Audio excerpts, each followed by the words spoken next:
Okay. Let's see if I got everything here. I've been trying to get everything squared away with the monitors. Let's see, I gotta turn off the sound on one more computer. All right, there it is. One more thing I want to do, because I want to make sure I'm not missing anyone's questions. I've been messing around with different streaming software, so I don't know if that's good or bad. That remains to be seen. So here we go. Let's stay here. Let's go to the other camera, which is a little bit better. And is the sound and audio off again? Because the settings are the same as last night that seem to work successfully. Hello, Fusion Makes Everything, JDC. I guess the big test is if I clap. Do you hear a clap? So, can hear me loud and clear. Very good. A little preamble before we start tonight. We've had a lot of help from Matt and other people on the FolgerTech forum, and we're going to get this thing straightened out. That reminds me, I have a bag of screws upstairs I meant to bring downstairs, so I'll do that in a second.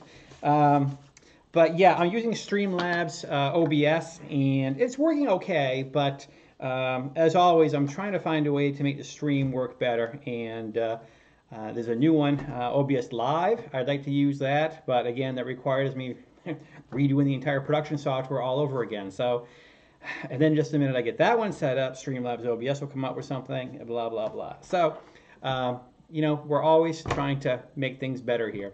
I'm so used to looking over there at that camera, but for some reason the Canon just can't do the resolution that the Logitech camera can do. So I say all that to say, welcome, here I am again. Let's see, Matt is here, there we go. Yeah, so I've got my piece here, and I think this is pretty much where we left off last night. Pardon me one second, actually, I'm going to throw us up the instruction page here, because this is the thing that we were looking at. Here we go. And I just got to go grab that bag of screws that I bought on the way home.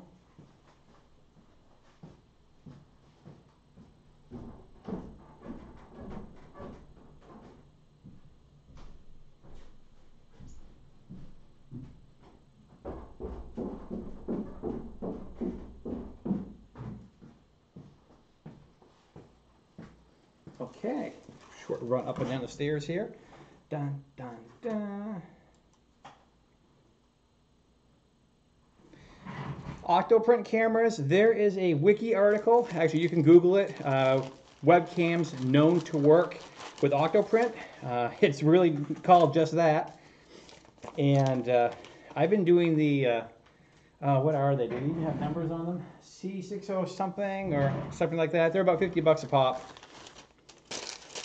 And this small pile of screws right here cost me $11. So that's the hazards you pay going to the local hardware store to buy metric stuff. Never mind, $11 could have got me probably a pile of 50 packs. All right, so hello, Todd. Let me get rid of some of this trash. So actually, here's a screen capture. I did a printout. I tried to do my homework, Matt. Matt's also building his FT-6 at the same time I am. Seems like everyone is further along than I am, but that's okay. So he had mentioned in this article on what I have on the screen here, he said 2 M5 by 15 for the either pulleys. I couldn't find anything 15. I had to go with, I think, 16. Let's see, 4 M5 by 8, which is what I have here. Let's see, I have 2 M3 by 25s. I think that's the only thing that was a success.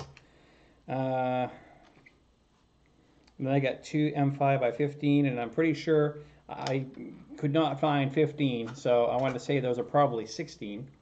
So with any luck, I think I have everything. The other thing I picked up, now, what's really cool is I got a good relationship with Chris Soros, who wrote the documentation. And remember, Chris you know, he writes this, he submits it to John Folger, you know, the owner of FolgerTech Industries. Sorry, Industries. I'm watching too many big movies. FolgerTech, you know, the company. And I mentioned, I said, you know, it's really, you really need these washers. And he said, you know, that's a good point, but he, you know, it's his printer, it's his baby, and apparently he disagrees. So. But I feel that using these screw heads on these ACM pieces, which are aluminum sandwiched with plastic, that if you screw them in too tight, the chance of putting a dimple in this material is pretty great. So I ran out last night, but I bought some more number 10, which is going to work just fine for the M5s. And I bought a bunch of number 6s, which I think should be good for probably the M3, M4s. Anyway, so I just... You know, I'm one of those guys that when I'm putting this printer together, and I can tell you from the FT5, it's not a lot of fun to take that thing apart. Yeah, there's a lot of really cool upgrades out there, kids, but taking that apart, that beast, is not on my top list of things I really want to do. So, Matt, what I have done is I have a bunch of these pieces. Should I be putting the motor in first? Maybe I should just look at the directions and see where we left off here. Let's go over there. Children, let's turn our Bibles to page. Okay, I think where we left off was we had just gotten to this point, and I was looking at this, trying to figure out what the devil to make of all that. So I did buy more washers. These flat washers, these guys were, you know, just 24 packs, and I want to say I paid under $2. Did I buy a new millimeter socket? No, because I'm stubborn, because I'm convinced there's one laying around here somewhere. You know, it's just like trying to find an Allen wrench. With all these Chinese printers, and every one of them including tools, you'd think I could find the one Allen wrench I want. Never. So, I'm sorry, I'm being a lousy guest. First of all, if you're not a regular to my channel, hello, my name is Paul. This is my channel where nerdy is cool. If you're not already a subscriber, hit the button, become a subscriber, so you don't miss cool stuff like this. And I think most of my audience is friends from the FolgerTech group, and I know Matt is one step ahead of me, so I am looking forward to his suggestions and advice as we muddle through this step. But yeah, so I bought more flat washers. Actually, I have my organizer right over there, so I'm going to dump them in there. I cannot emphasize enough, you know, when you're walking through the hardware store with a little lady, grab these things. These things are well worth it. You never know when you're going to need these washers. All right, so number 24 is my number 6s. I'm going to put them in their own little pile. Because once you open these packages, there's no going back. All right, 1. Install the motor first? Okay. All right. So for those of you that don't know who Matt is, Matt, I believe your last name is Phillips. I did it all wrong. Here we go. He is active on the FolgerTech group. So Matt, I just want to introduce you to the group. So group, Matt, group. We're a friendly channel like that. Okay, I just came home from the gym and it was chest day and I'm feeling it. So a tip for you guys that are in your 40s or higher, I may be higher or lower, I'm not going to reveal, but son of a gun, am I feeling it tonight. Tomorrow morning's going to be a real good time. So these are all the parts and pieces that I just bought. I'm going to stick them over here. I suspect that what I bought may not fit 100%, but that's all right. I just moved all these motors around, and I need one more. I do like that these guys have their own motors, you know, engraved in the back or whatever. That's and if you wonder why I'm looking, the Lenovo P72 is over here on this side. That's what's driving all the live streaming stuff. I have a second laptop over here, just to keep an eye on the YouTube stream. And if anything, that has to be, as my moderator is AWOL, so if anything has to be improved or what have you, I can kick over and check that out. There. The shop could certainly use some attention. Now, which way should this motor be going? The motor, okay, I'm looking at the instructions, so it looks like this is going that way.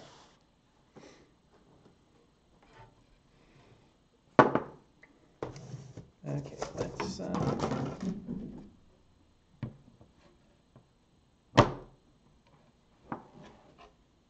oh, so does this circular piece just kind of like lock it right in? That seems almost too good to be true.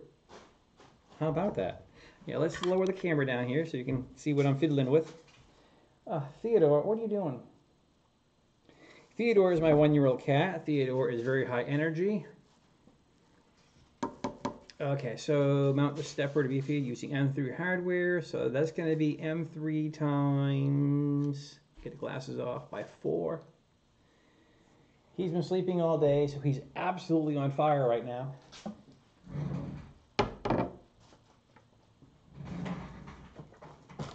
Get a kitten, they said. It'll be fun. What size M3 did I say again? M3 by 10. Okay. Well, we'll find out if I bought the right washers.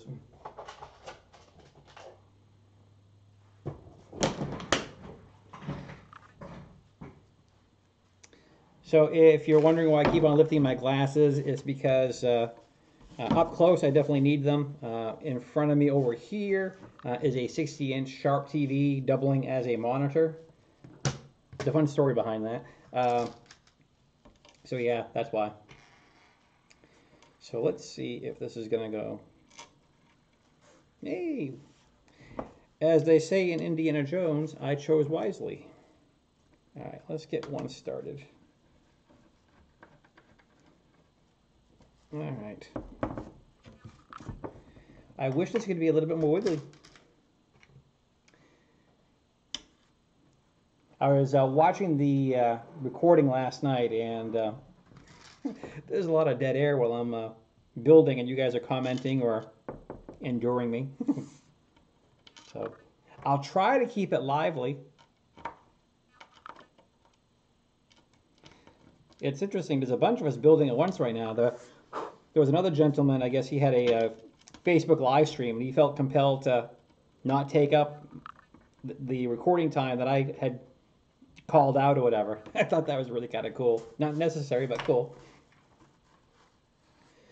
Okay, so the good news is these number 6 washers with M3 screws work lovely.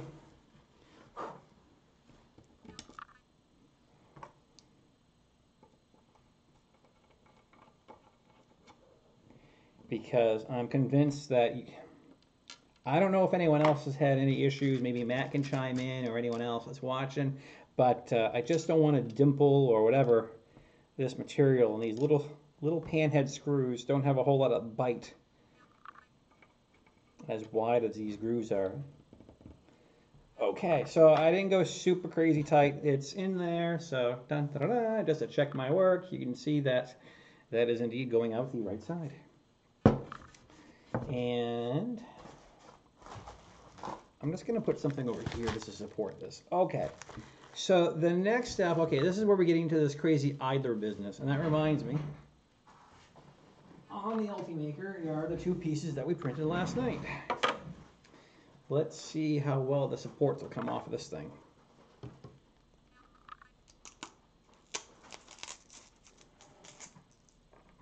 Okay, and ta-da! Nice clean inner layer. I've got to tell you, if you're not a user of Simplify 3D, it is outstanding stuff. Sorry, I'm not plugging them. I don't make any money from them. I don't make any money in period, but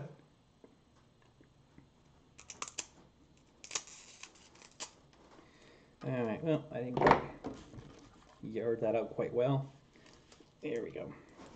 If you, I don't know where it is in Cura, but you can add a support layer. What are you two doing? These people watching my live stream are going to think I'm crazy talking to you guys.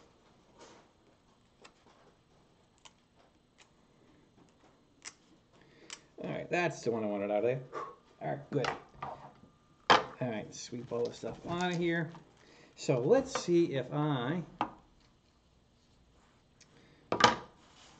understand the gist of this. Matt had displayed a video earlier. So this thing is going to apparently slide in and out. Ooh, that's nice. If you're wondering about the material, this is not PLA. This is ColorFab Engine. It's a copolyester, so it's in the PETG family, and it came out really well.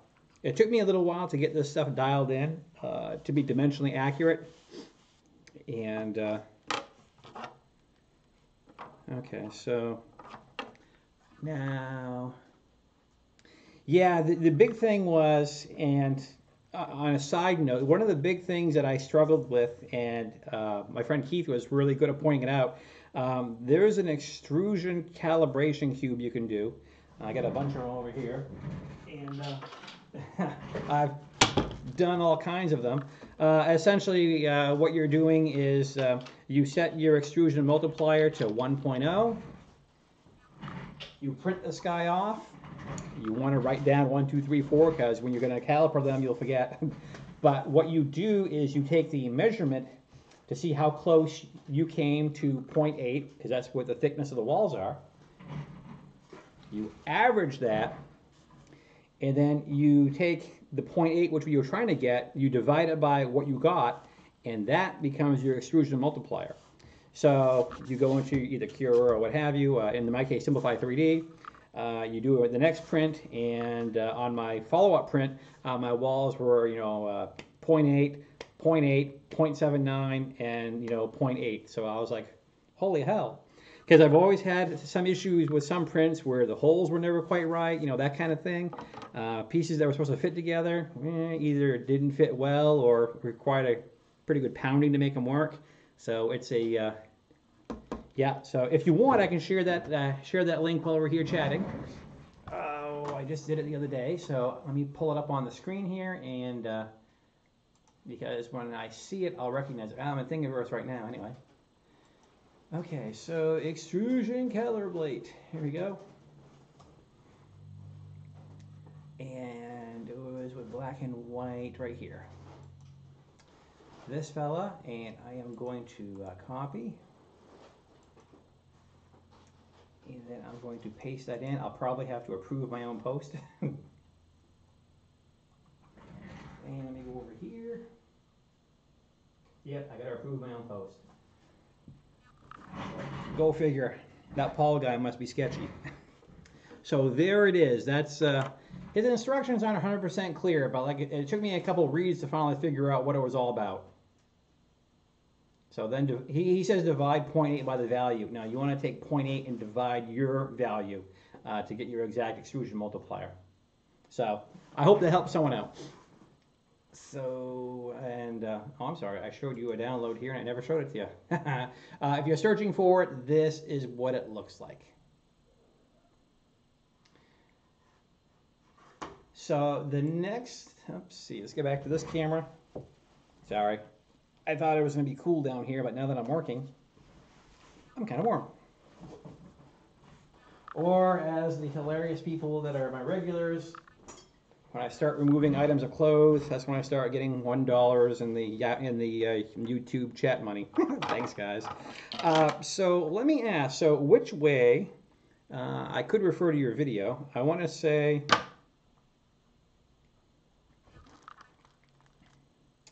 no, I'm putting the I'm putting the dog houses closest to the stepper motor, correct? Matt, other way. Okay, good. Now, I saw that you had 4 screws and... Okay. I had all kinds of hardware here a minute ago. I was feeling very orderly, and I've misplaced it already. It's under this cardboard, isn't it? It is. Okay, so these 4 guys, if I understand the instructions correctly, are going to get these M5 by 8.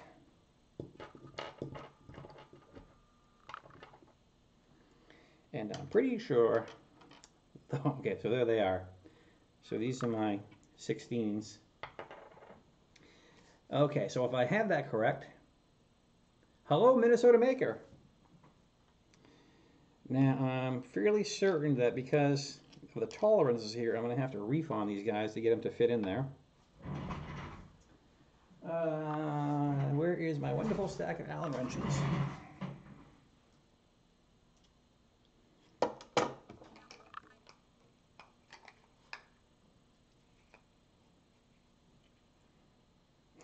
Yeah, I'm literally having to thread into the plastic here. Not too bad. I mean, it's going in with ease. All right, so okay, so he's in. I'm trying to get a impression of what the final value is going to be here.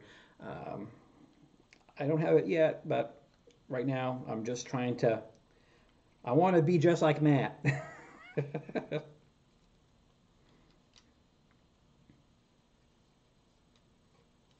Hey Jesse, yeah, this is the, I'm sorry, let me go back to the screen here. This is an upgrade. Matt and a few other guys have done this on their FT-6 builds. And this is a tensioner that's supposed to make life easier, adjusting the ginormous belt. So that's what this guy is.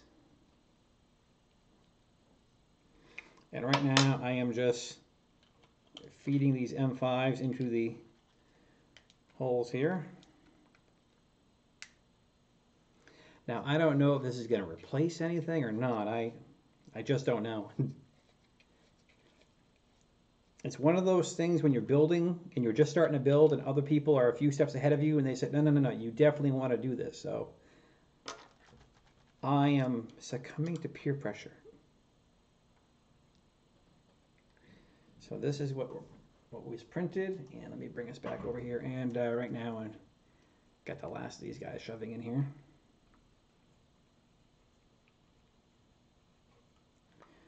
Boy, I know the next few steps of the frame, so that means I got a lot of stuff I got to relocate.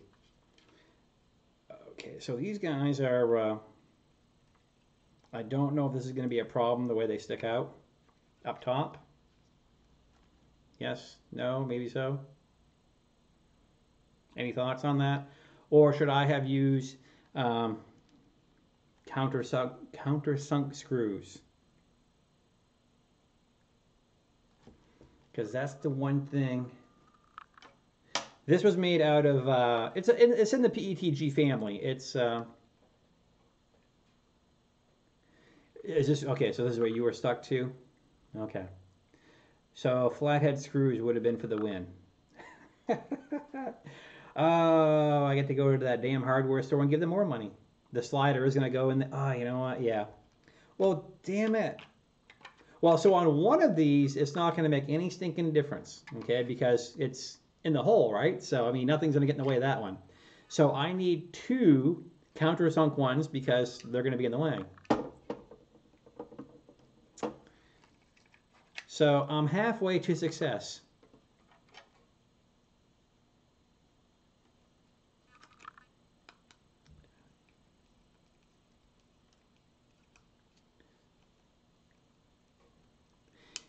Yeah, that's a good point. Well, that, you know, I probably have, between the i3 Mega and the FT5, I still have those cases of parts too. So let's go through the junk drawer and see what I have. He didn't reply to me. I sent him a message this morning saying, hey, I really think you want to recommend in the instructions the flat washers. But he's super busy getting a lot of stuff done. Or maybe he doesn't like my suggestion. I don't know. But need the hardware store. No, unfortunately, they close at 6. They're cool. They got this great big fat tiger cat. His name is Rocky. And they adopted him, and he's an older cat, but he is the hardware store cat. And yeah, he will come up to you and kind of demand that, hey, pet me, damn it. Okay, so we're looking for, what side was these again? These were my 8s, right? M5 8.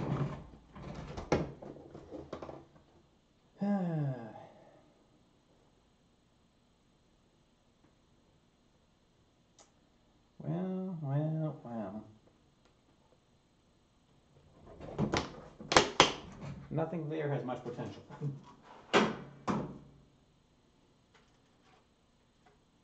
Well, I have M5 by 10. They're Phillips head though. Like these guys. Yeah, that's what these guys are. I mean, these are the ones you pay way too much for at Lowe's. But you know, in a situation like this, it just might be what I need. And it's resealable. I would really love to have countersunk, but I know all the countersunk stuff I have is Imperial. You know, like quarter 24, 1/4 20 and stuff like that. I don't know if these are going to sit flat enough to get that mechanism in.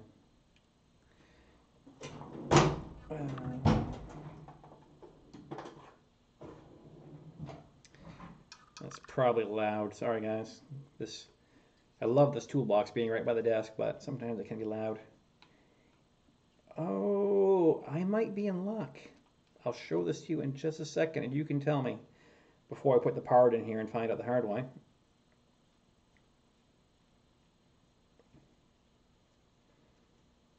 Okay, how's that look?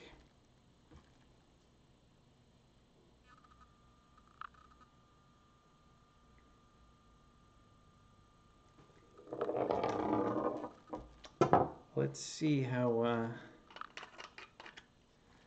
oh, it just barely makes contact. Yeah, it makes enough contact to F things up.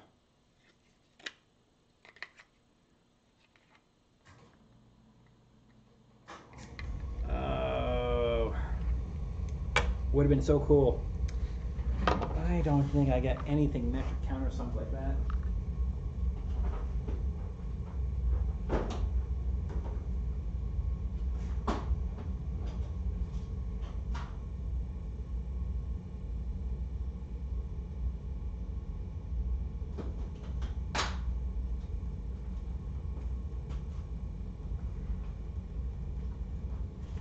I'm going to ask a stupid question.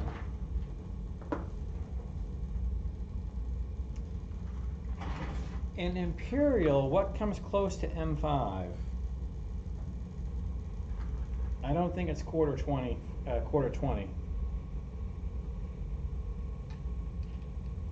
Yeah, no, that's way too big.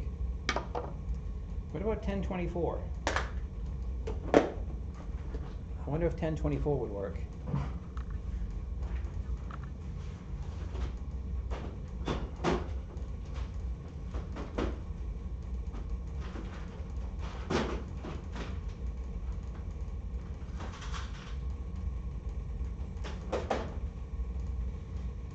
I mean, if I'm in a MacGyver or something,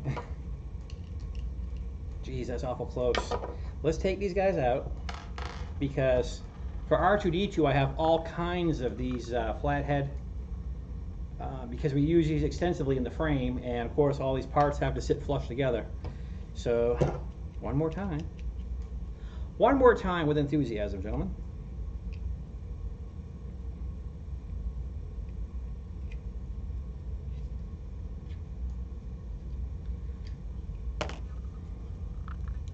I mean, it'll be funny to have to undo this someday. What the hell? Why does this screw not look like the rest?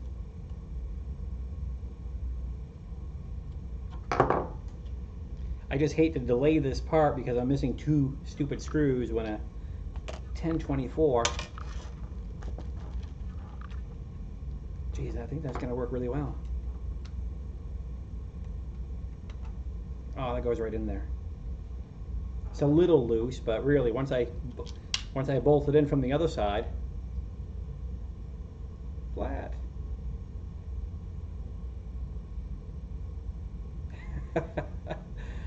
In this episode of How to MacGyver Your FT-6, sure, BRB. And that is going to slide in there without a problem. Okay. So,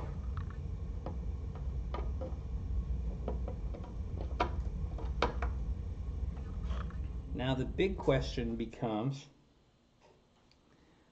I need to put some,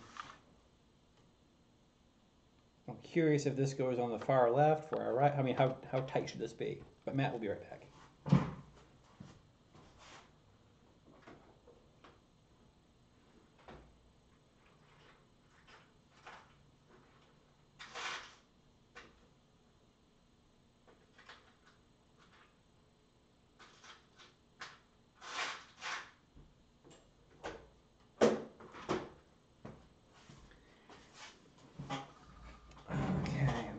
sliders. Well, it would be really cool, and I'm not being sarcastic, honest, but if I love it when people make things on Thingiverse and they do these things. My one pet peeve is when they don't offer any directions. Now I'm looking at where this fits on the. I can tell you right now that the M5s are not going through the hole very much. So I think those are going to have to be a little bit taller. Yeah, they're not even all that work to solve one problem just to have another. So I think that M5 is a little bit too short.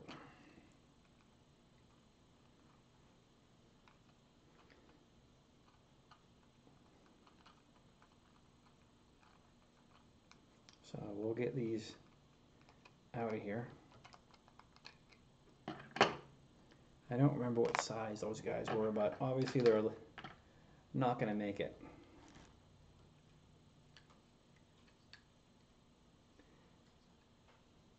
Someone has a complete FT-6? Yay. Have you installed this adapter piece? So I'm having a little go with it here right now. All right. So that was not going to fit.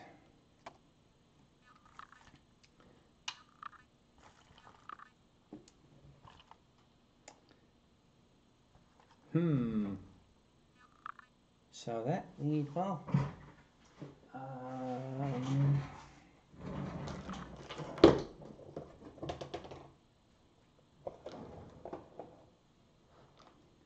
what size?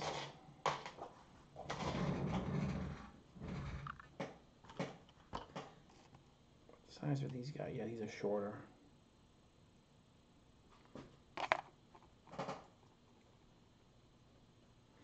Well, I'll tell you, the installing it is is the challenging part. Okay, now this guy had said M4, so M5 by 8, and 8 is not even getting me through the ACM. Yeah, because we definitely want to have that coming out so I can bolt it from the side here.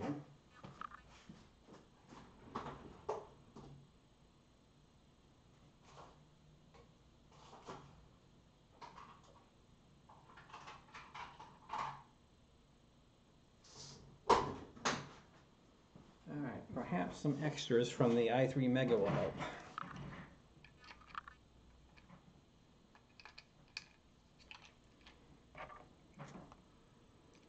And of course that's going to be a different size. Why would it be easy? Oh good, so we can all go through this process together, and between all of our efforts, one of us will find the right way to do it. Okay, so I think this is an M512 I'm throwing in there. Yeah, it's sticking up quite a bit. That's good.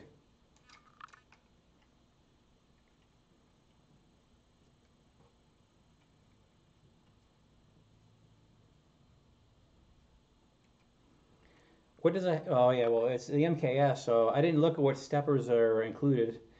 I bought a bunch at Phyllis Struder a while back. I got, I think I got a dozen 2208s, and I bought a dozen LV 8279. That's what they are.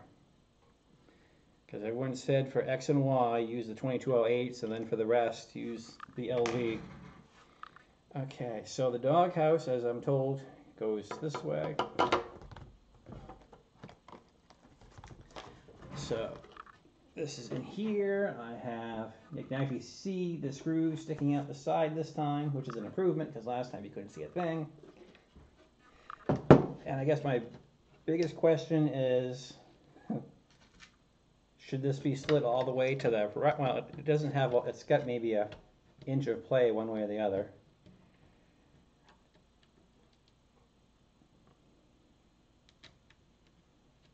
Okay, I'm going to put a lock washer on here for this guy, and a lock washer on the other Oops, the lock washers are looped together. Come back here, you little bugger.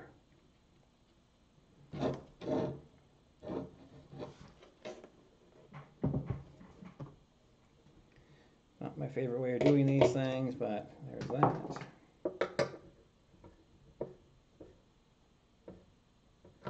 Okay, got a couple turns out of it.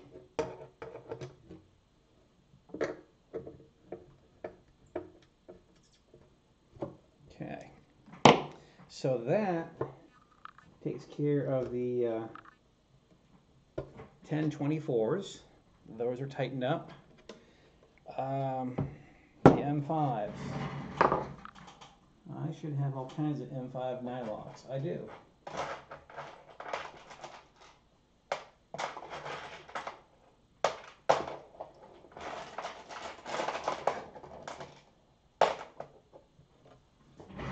So I'm going to go with that. These should have nylocks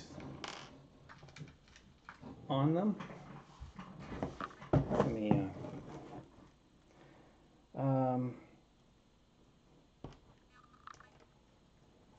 and if not, I'm hoping Matt will pop on and scream, "What are you doing?"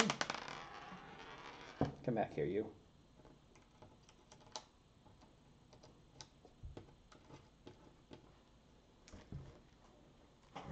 Let me just check the chat buffer here real quick. Oh, they're loud. Okay, yeah. That's the same thing that's on the i3 Mega. Yeah, it screeches away too. It's hard to miss. Let's see. Let me actually get the right screw size here. I use a different size screw, so I have a different size Allen wrench. There we go. Can use my chin here for a second. There we go. Because if I was smart, I would have a socket, but I don't.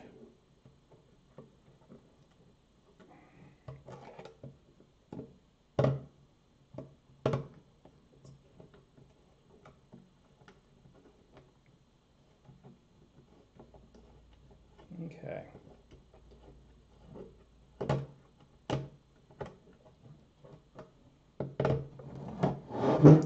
This is not the right way to do this.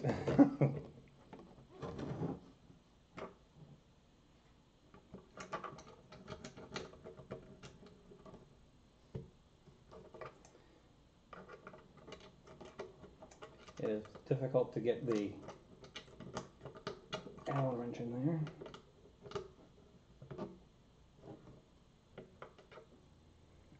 Okay, has Matt returned yet? Because I'm waiting for him to scream and say, "Paul, what are you doing wrong?" How many twists have I got left on the thing? How many licks are left on this Tootsie Pop? Okay. Well, there's no doubt that that little sucker is in there. I really wish I had... No, maybe this will be better.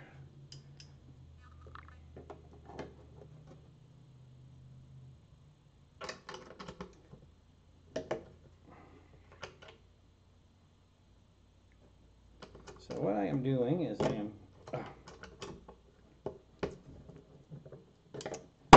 Needle nose was better. I thought I had the right socket for this too, but nope. 7.5.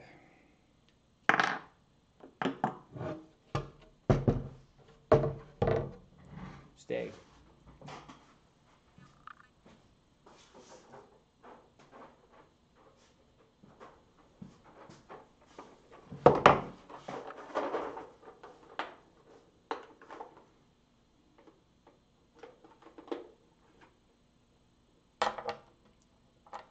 Oh my goodness, I found something. I found the correct part the first time.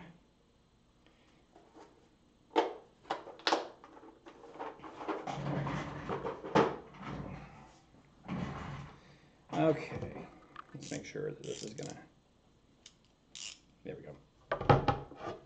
So now we have the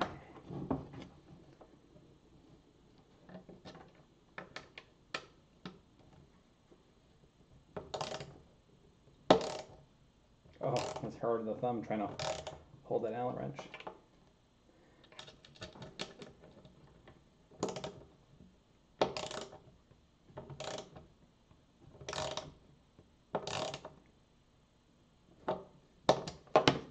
go too crazy tight on that because I don't want to dimple that.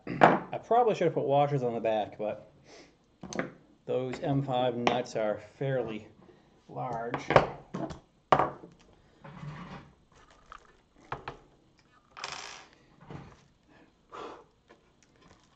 It is installed. Let's, these guys fit. So that's part of, one part of this. Now the other things, let's see, we have some, clearly we have where a nut would go in here and this whole business adjusts, but I'm assuming we have some stuff that mounts inside of here. Let's go to the instructions and let's go to here. So,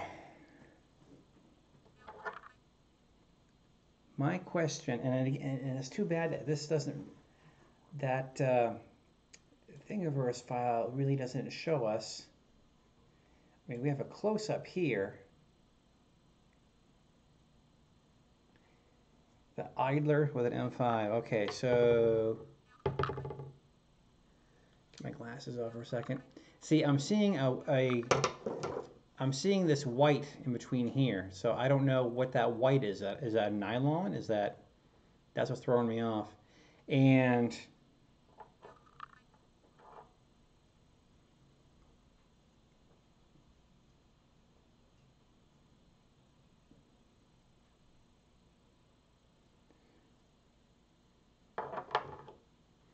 so I guess my question is with this. Okay, so let me just make sure. So this I got bolted in nice and tight. I even put it in correctly just to make sure. Let's show it to you. The dog houses are facing the stepper motor.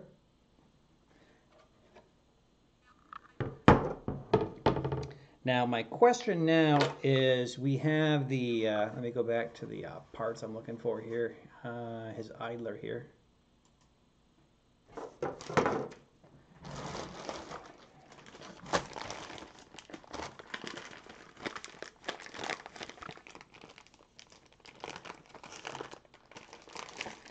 So okay, so let's agree on, so what are we doing first? So do we want to do we want to get the idlers placed in here first, and then we'll deal with the M3, right? And we're dealing with these little dudes. So two of these.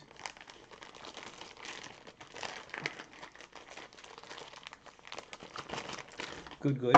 Now, so these go in, that's nice. So obviously this has to be flat. So what's going into the top? Is it just threading into the plastic? Is that the gist of this?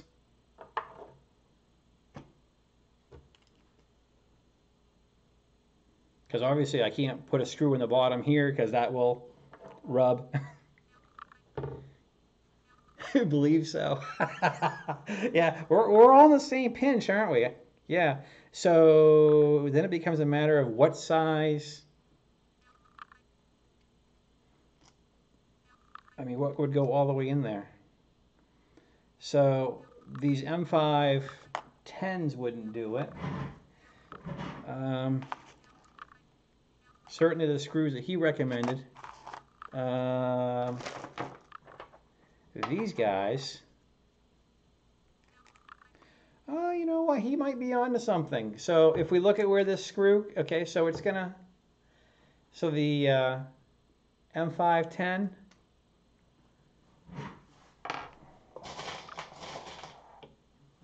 because he mentions M5 by 15, and the closest I could come up with 16. Now the good news is, if you look at it looks like this is going to eat into the plastic, so do we have a good focus here? So we might be in luck. Maybe.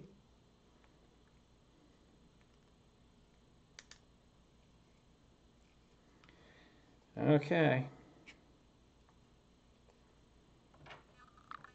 Well, to quote my friend Han Solo, oh no, I'm sorry, Governor Tarkin, I'm taking an awful risk, Vader.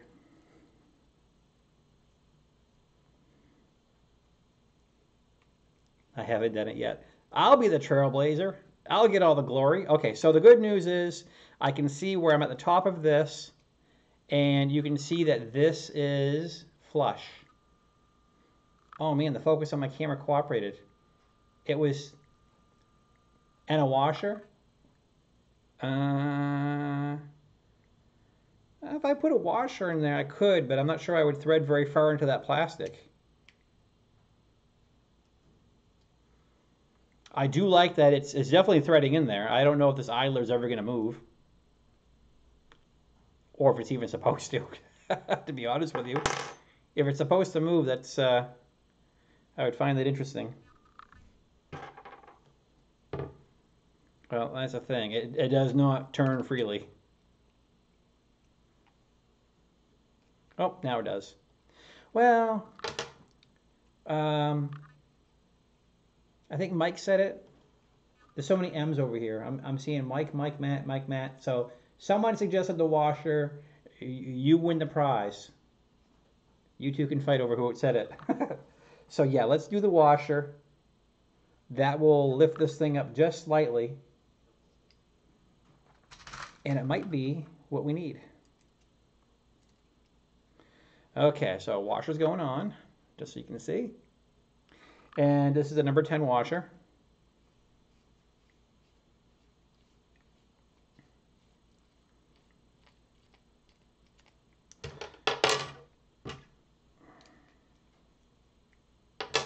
Okay.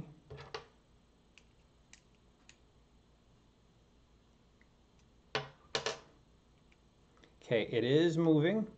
It's a little tough to tell if it's moving or not because it's so slippery, but I have a fix for this. We are going to take a magic marker. We're going to put a line on here and a little squiggle, and we're going to see if it moves. And the squiggle is moving.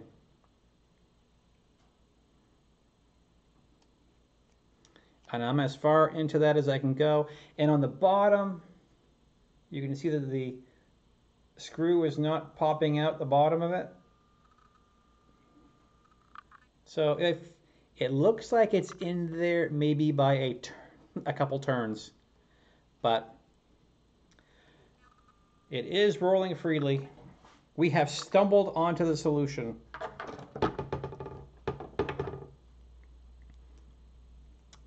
All right. So I think it was, who do I give credit? Mike. Mike for the win. I was hoping Keith was going to be on here tonight. Keith is usually my moderator. And he's usually pretty quick with the advice and all the right answers. Let's see. Make sure I'm putting the right one in here.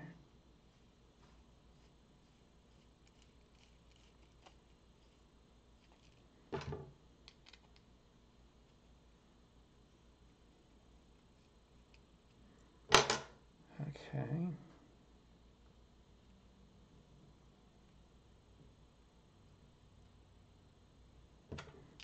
Back you out a quarter turn here. And let's do that again. Let's put the magic marker marks on you. And let's see if I'm just not, yep. So it is indeed moving around, good.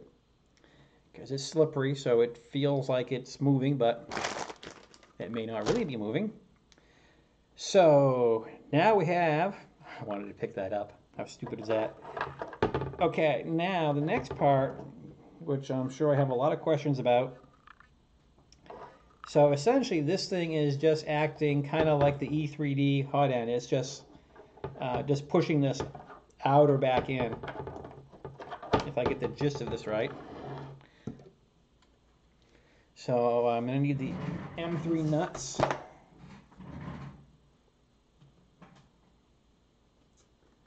And I should have a pile of them. I think all the ones I have are nylon insert though. And that is definitely not what we want for this roll.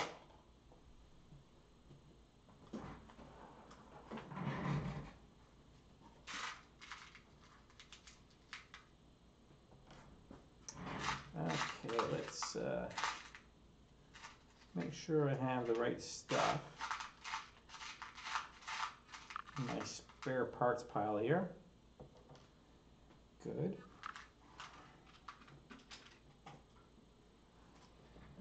Now, unfortunately, imperial and metric can look awful similar, so let's make sure that these nuts are indeed M3, and yep, they are threading.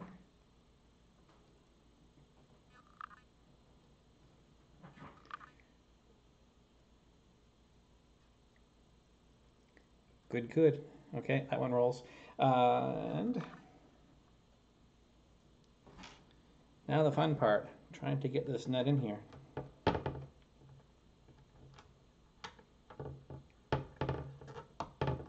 Holy cow! Now that's a good test for extrusion fitting, for your extruder. That popped in there, absolutely perfect. Can we do that twice? Oh, thank you, baby Jesus. And where is these big, stupid, what did he say in the instructions again? These are the M325s, right? Yeah, they are.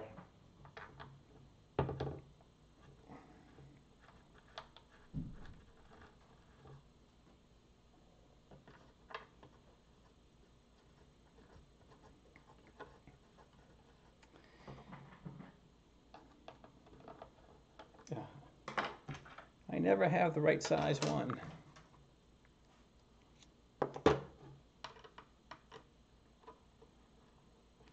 Okay, I just want to get this so that it's threading into the through the M3 screw that's in this housing here, and it is.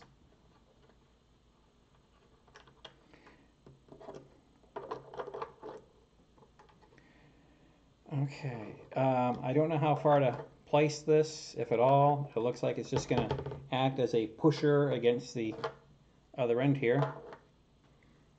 And no one's chiming in, so no one's mocking and making fun of me, so I guess that's good. Let's get the camera a little closer. Sorry if you hear my voice booming. So I'm just going to keep on spinning on this dude.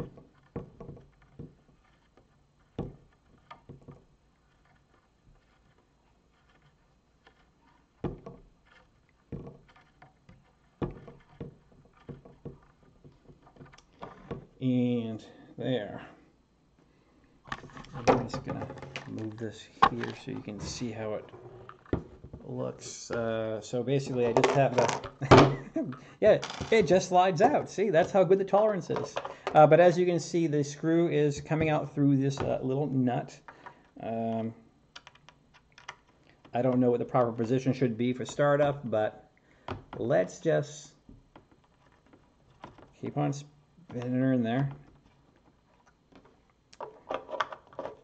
Okay, so this is kind of where I'm going to leave it at because I'm thoroughly confused as it is. No. Just so you guys can see. I'm not sure how good that green is on camera, but ta-da.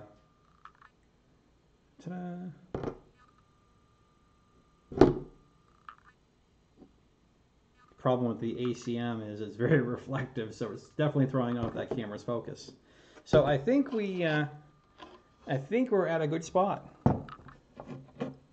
Or as I'd like to say, drink, drink.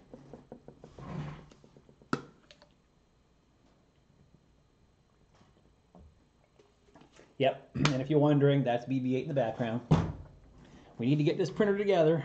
We need to print him some skins.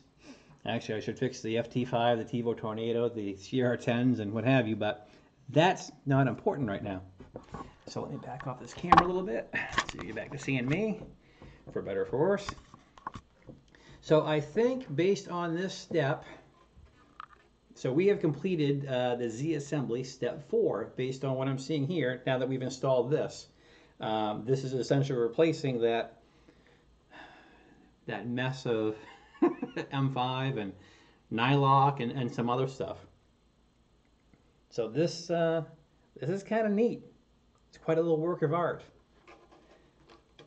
And I should probably prepare to clean off my desk a little bit because, as we know, the next part is going to be dealing with the frame. So, yeehaw. Let's take a look at what the next step is on our instructions. How are we doing on time? It's 9:11. We're about an hour into this. Good. Yeah, so we're going to run out of space really quick. So, real quickly, let me relocate a couple things here. We'll need them again here shortly, but... All right. The cats are having an absolute field day inside the box, so I will let them have that. Okay, that's another stepper motor.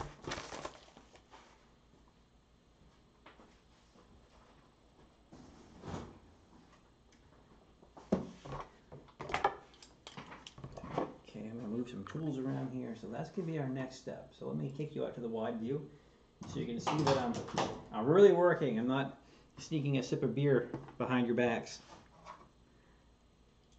Okay.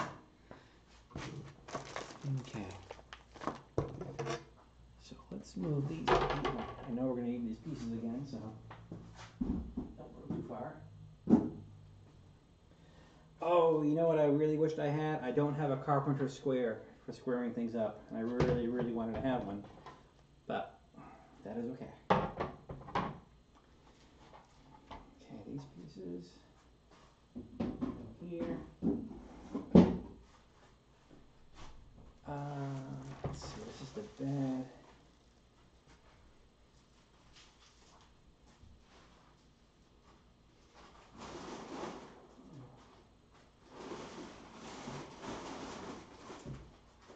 Okay. Boy, it's quite a chore to relocate all this stuff. Okay, that's our belts and stuff.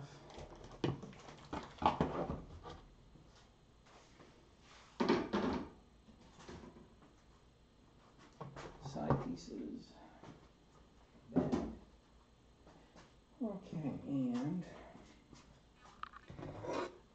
let's get all this stuff out of the way.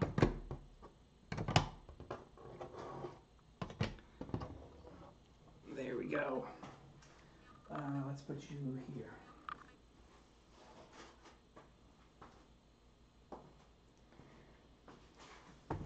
Okay, the toolbox is going to have to get relocated shortly. This can get relocated for a moment. But I'm certain we're going to use the feet.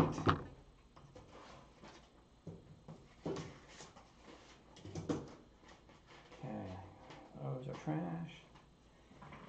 Let's see, fail on the square. Exactly right.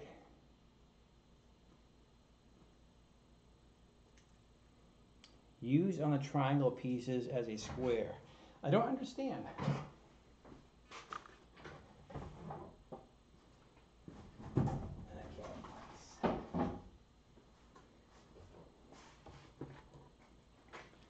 There.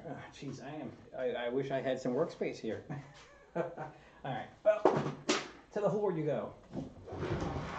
So we know we're going to need a whole bunch of stuff. Let's see. We're going to need M5s. So why not have that out? I'll put that right on the plate, actually. I don't need my glasses because I'm looking at a ginormous screen in front of me. Let's see. 4 M5 by 10. Okay. So we just had some of those earlier, actually. And we need the... all these are the internal brackets. Okay, so we need 2, 3, 4. M5 and T-nuts. Lots and lots of T-nuts. All right, let's park that stuff here. Let's get you guys over here out of the way. Put you by the laptop. Okay, we've completed this step. So hurrah.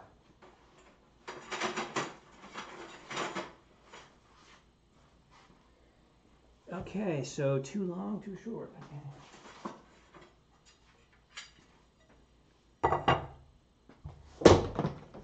Wow. We are realizing just how much trouble we're in.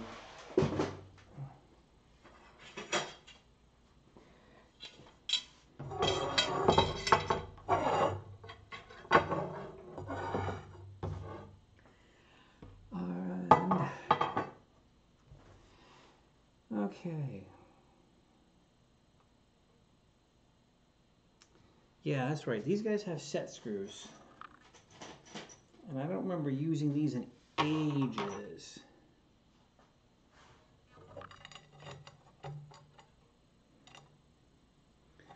And let me guess, those set screws were all of the... You know, that's another thing. The set screws... There's Keith. Well, there we go. Boy, there's my moderator. So... Okay.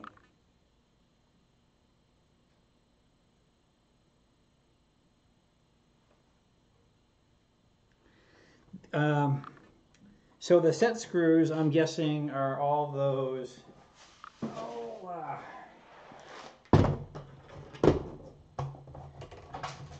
let me make sure I'm understanding properly here, because I suspect these are the set screws.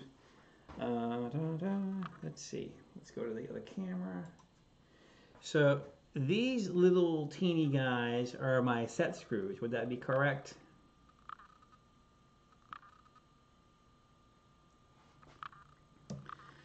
And why that's not included on the hardware list in the documentation is kind of interesting. Yep, so we'll mark that down as something that they need to fix. All right, so I am, let's go to the right camera. Here we go, there's my left. So what I am doing, you guys can tell me if I'm doing it right or wrong. I am just pushing this in as far as it'll go, and then cranking away on my set screw. Because I don't see anything else that tells me what to do on this.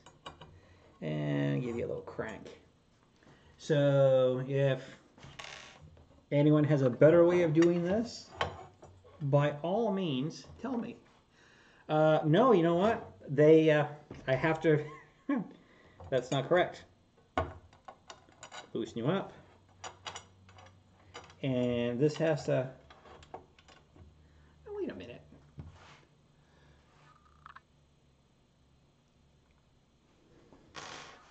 Where am I inserting this thing? Am I inserting this in the middle, or what's going on?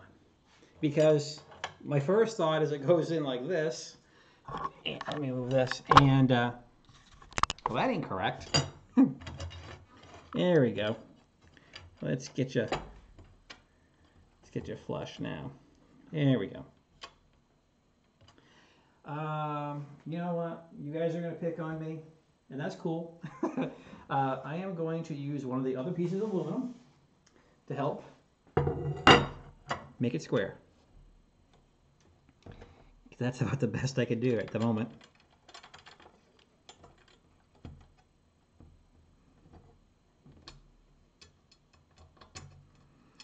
So if you think I did it correctly or not, let me know.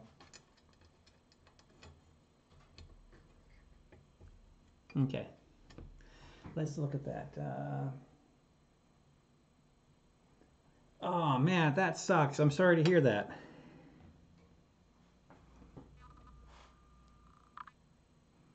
Has he responded to your queries? I know he can take a little while to reply sometimes.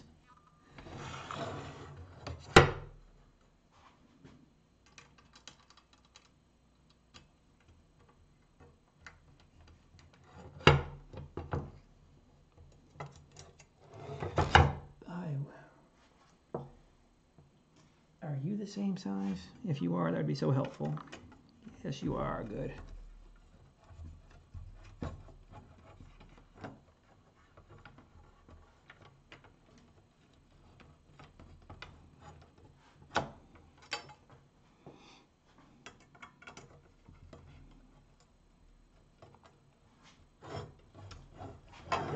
Okay.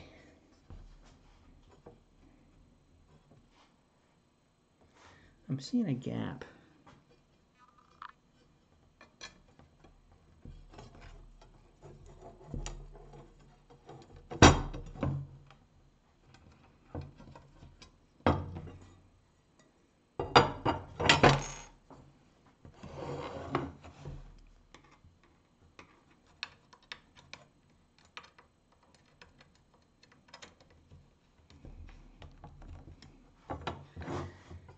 There, I no longer see a gap. Okay, I'm sure there's a zillion easy ways to do this. Yeah, I'm still in the bottom frame. Yeah, we are on step 1 right here.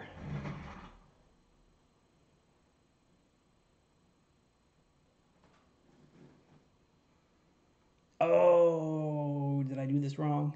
I did do it wrong.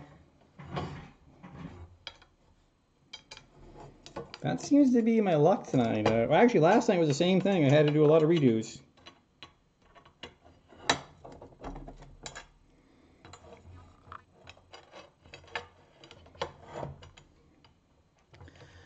Okay, see, this is why the graphic isn't helping me a lot here. So,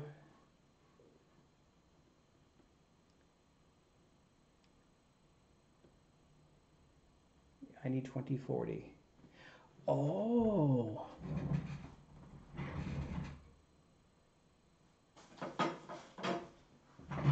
Put my glasses on.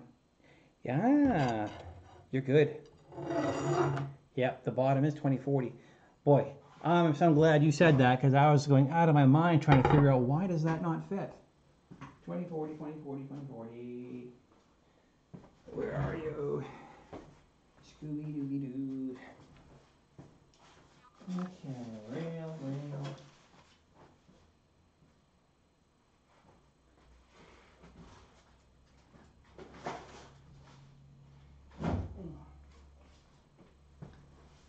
Yes.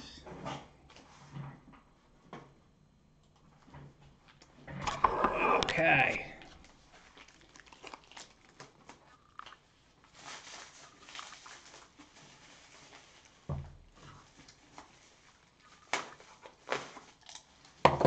For some reason I hadn't even unpacked this one.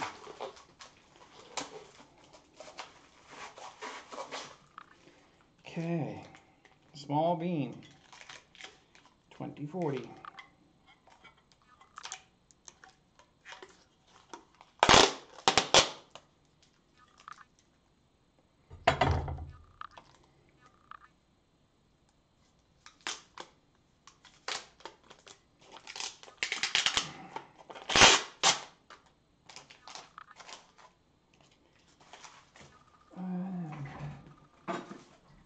Now we have the right stuff. All right, now we just have to peel all this stuff off.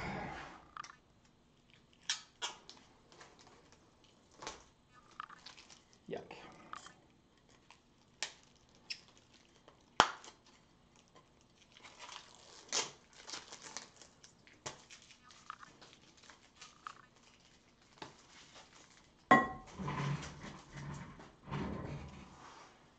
Okay, oh man, this has a bunch of crap on it already.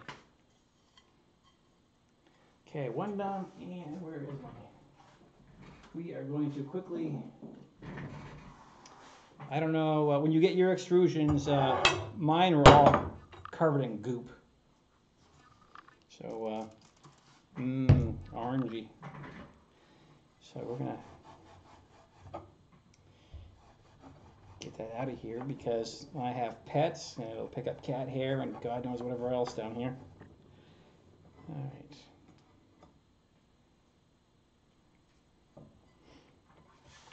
Okay, let's put the edge in here and get some of the debris out. Good call on the right tight there. Boy, I would have backpedaled for a while on that one. This is what happens when we do late night printer builds. Sometimes we do some amazing stuff and sometimes we do some remarkably foolish stuff. Okay.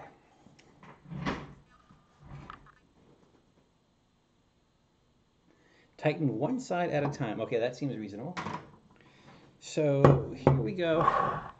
As the song says, here I go again.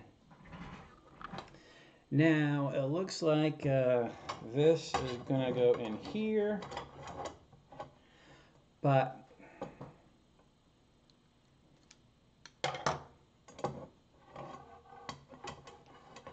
so I am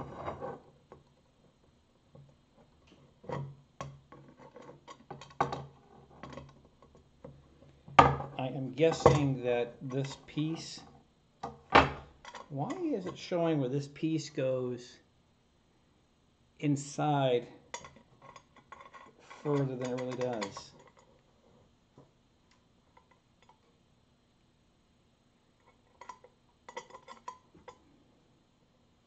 Okay, here's my thing that makes me go, hmm.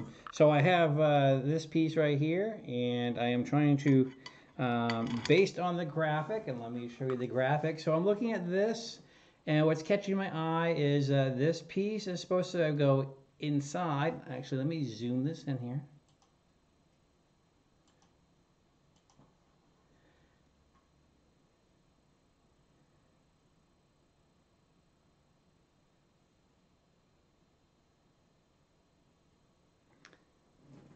So it looks like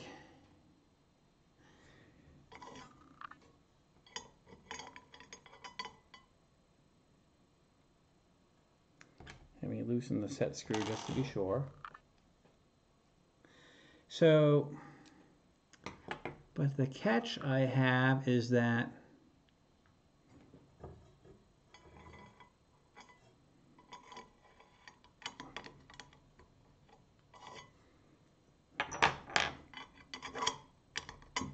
okay, maybe I'm a big dumb animal here.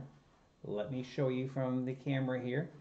So I'm taking this piece right here and I am sliding it into the channel, the top channel based on the picture, and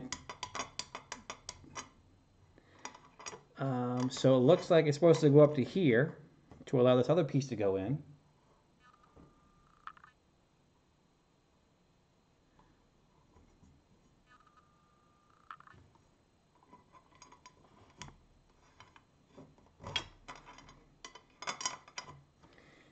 Okay, why am I...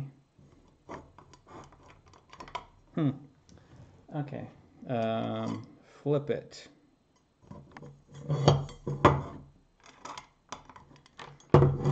The beam or this? Oh, whoa, that was kind of cool. Oh, I see what you're saying. So one has a... Okay. Okay, I am a big dumb animal. I learned something. Okay. Yeah, so what, okay, so just in case you didn't catch what they're saying in the chat buffer, this has an angle, okay, the top, okay, this tips downward, whereas the other one is straight, pretty much. But this one definitely has a greater angle, and hopefully the camera is going to play nice. And the other side is flanged. That's the word I'm looking for. Thank you, Keith. So, okay, so that's what goes here. Okay, cool. Boy, I mean, it's a big jigsaw puzzle, and I'm gonna tell you, it's a lot of fun when it comes together. Now, I want to get some. There we go. Let's put something under this guy. Okay, so once again, we're playing the game of let's get everybody squared up and happy. Let me move my glasses. I'm hoping the super shininess of everything isn't totally messing up the camera angle. I am going to quickly grab this other piece here and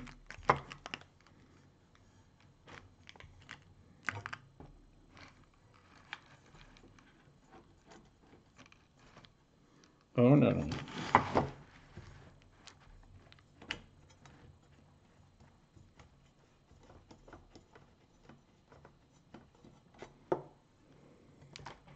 What the hell? Oh, the set screw popped out.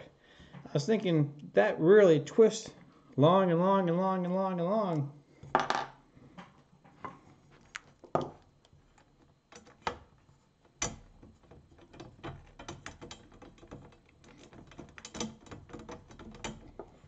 Okay, I'm just trying to...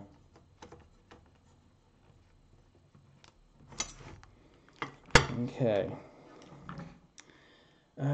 Where's the stinking set screw? Here's the other one. Boy, just trying to line these up and swing these set screws is a pain in the colorful metaphor.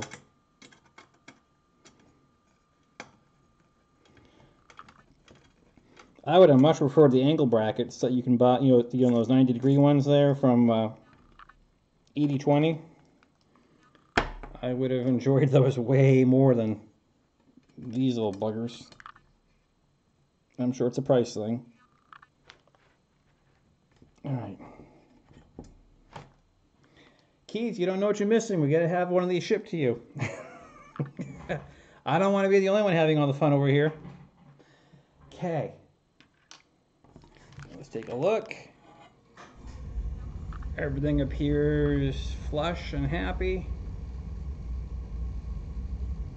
That is until we get a carpenter square and I discover exactly how awful a job I've done. Okay, let's back this guy up over here. Okay, the flange side is this one. Okay, we got a set screw in this one and this one missing. Yeah, it would have been nice if they mentioned in the instructions, oh, by the way, you need the set screws. I don't know if that's an oversight or if they just didn't want to make it too cluttered up there. I'm not sure, but it would be good to have. Just a constructive criticism thing. Okay, let me get that out of the way.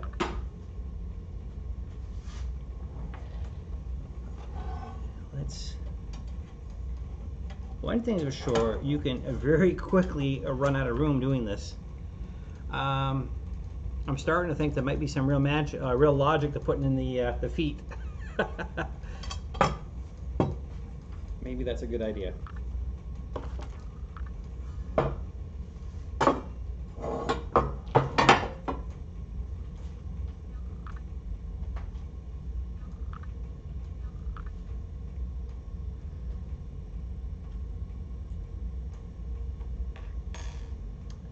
Let's get the, oh, what did I do with my wrenches? There you are here. I think if we have the feet on this thing, that might make things a little bit easier.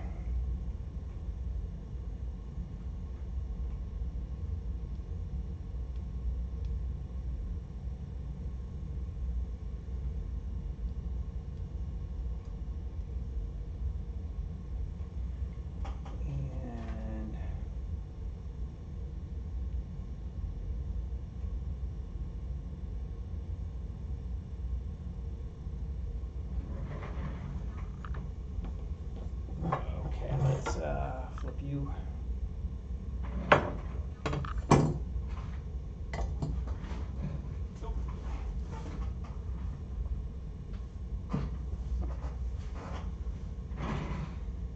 Alright, so each end of this thing.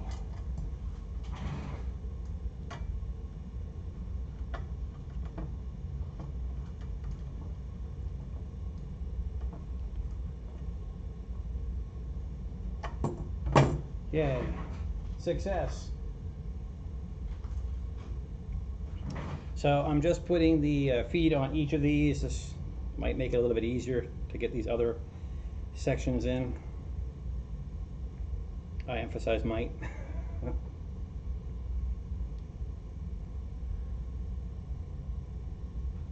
Okay, this is literally threading into the rubber here.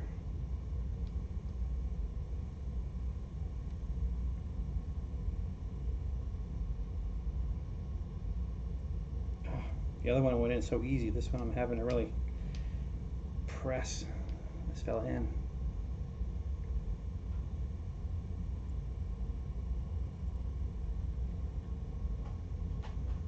All right.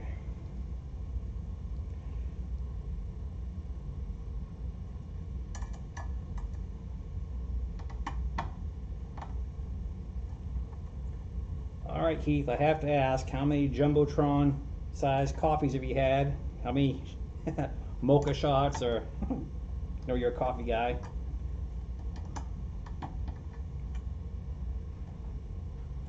I know I should have had some. Okay, well, this gives you a good idea how big this thing's gonna be. Wow.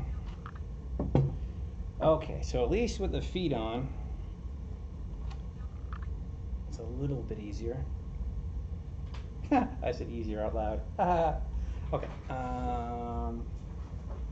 Set screws are in this thing. Let's get this stuff out of the way.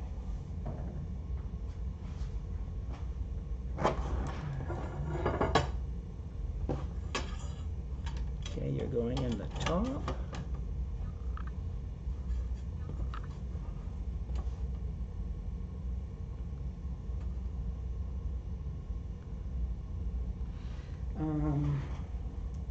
If I just had a small piece of aluminum. Wait a minute, I do. I have, there we go. This is the spare power plate that I CNC'd for the i3 Mega. So what I can do is I can at least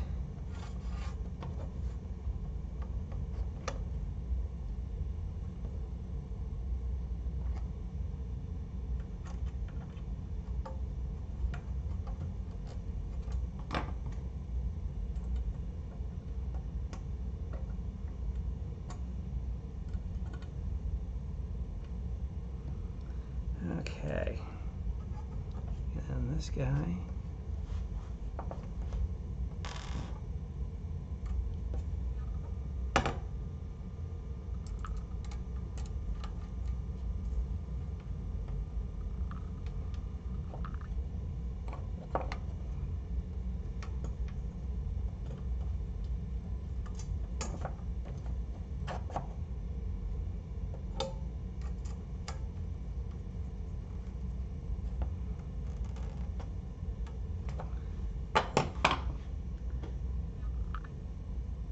We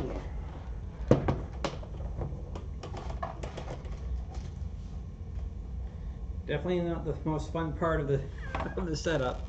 1, 2, 3, 4. Okay, so a little review. Like I said, it's very important to pay attention to which end is going in. The one that slides in the most is this flange one. Definitely bit me in the rear end because I saw something shiny and thought that was right. Let's see, I have this other piece, which, let's zip camera up here real quick. I got to remove all the plastic and clean it as well.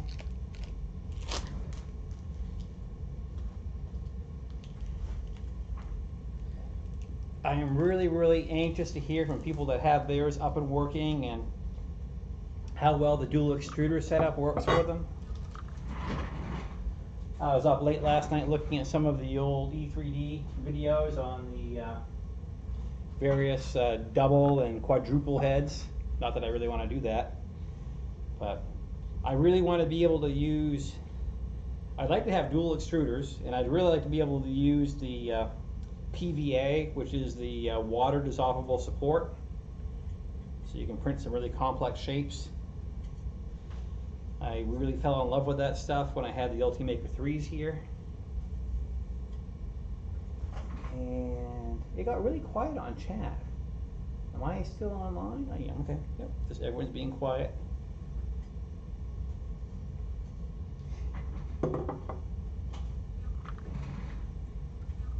Or they're watching TV and I'm just building.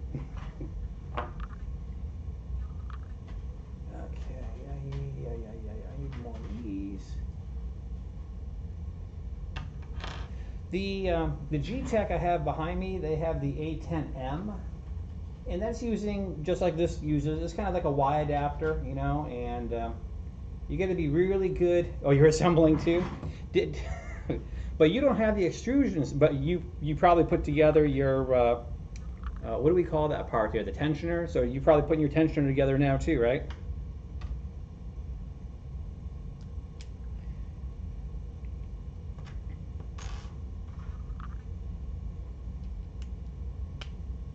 These feet. I wish I had one of these, but for the larger sizes. I cannot find them anywhere.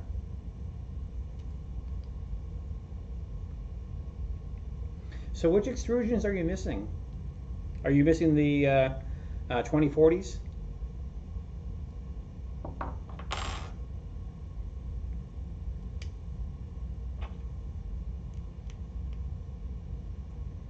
I work at a university, and I'm right across the street from the Advanced Materials Center where they have all the CNC machines and the advanced 3D printers. You know, they don't have any of these. They have the Stratasys and the powder SLAs and what have you. And every time I've asked to go over there and try out their stuff, I've always gotten kind of a, nah, students only. But one of the guys stopped at our flying club meeting, and oh no, come on over, we can do some stuff. So I'd really like to bring over some of those pieces and say, hey, let's make these in aluminum. All right, so right now what I'm doing is I'm putting the footsies on here.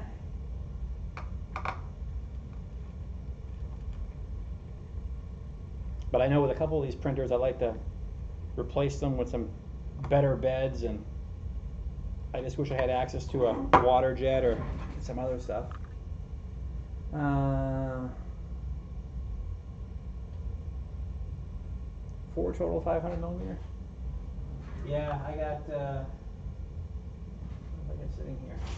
I got 5 sitting here right now. The 500 millimeter 220 beam.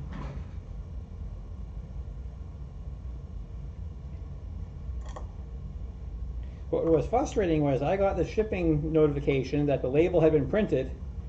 I think it was on a Wednesday morning when I got it. Well, maybe it was around noontime. And I'm 1 day UPS shipping from him, so I thought, woohoo, it'll be here Thursday. And Thursday came and went. And I asked him about it, and he said, well, let me check on that for you. And lo and behold, they finally made it out the door the next day. But you know how it is when you're expecting something, you know, excited. Where is it?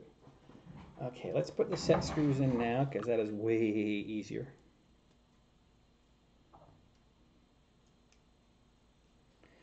But I am looking forward to the electronics part, because that's all way different. And I like that I'm getting into this when a lot of other people are building too, so there's really no dumb questions right now, you know? Okay, I'm sure I got the right guy. Okay, so the bigger, fatter guy is this guy here.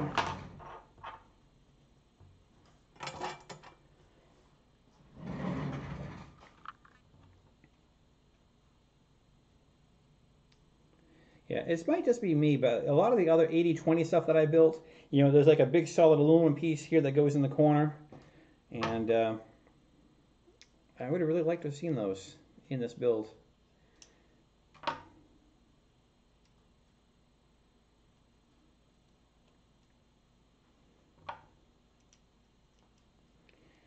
Okay, and so what I'm doing is I'm just getting these started here with these set screws.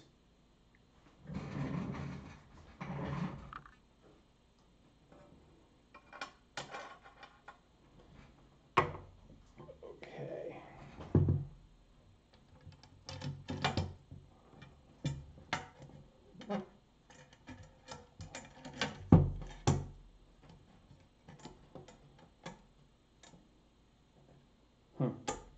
Okay, this is going to be kind of fun to do these at the same time. Okay, let me go with the wide shot. Sorry the Canon doesn't have as good a resolution, but yeah, you're getting the idea of just how big this freaking printer is going to be. I mean, it's literally 2 CR10s. This is crazy.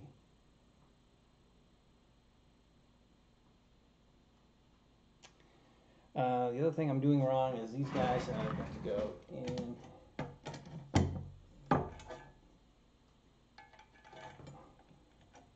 There we go. There you are.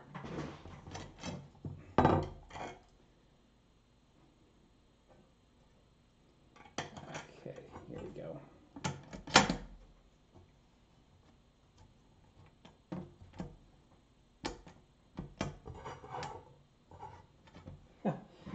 I tell you, the big thing is just getting this thing all lined up. Let's see. Yeah, I think you're exactly right.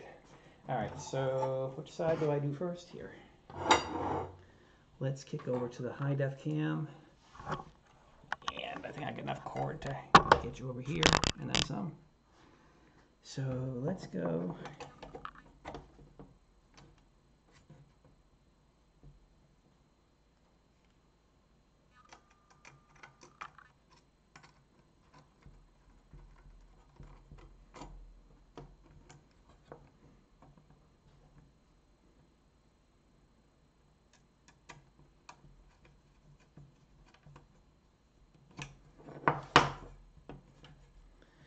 I'm just kind of doing the best I can with this is my guide, so to speak. Okay.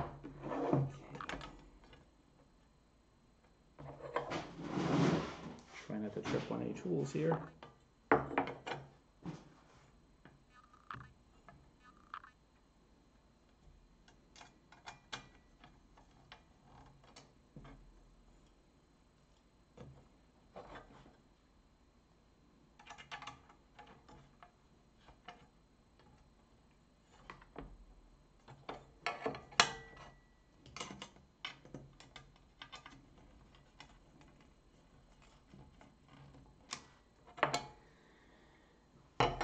Alright,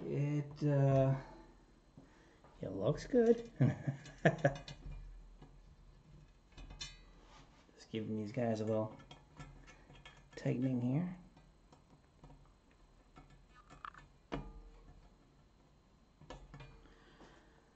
Wow.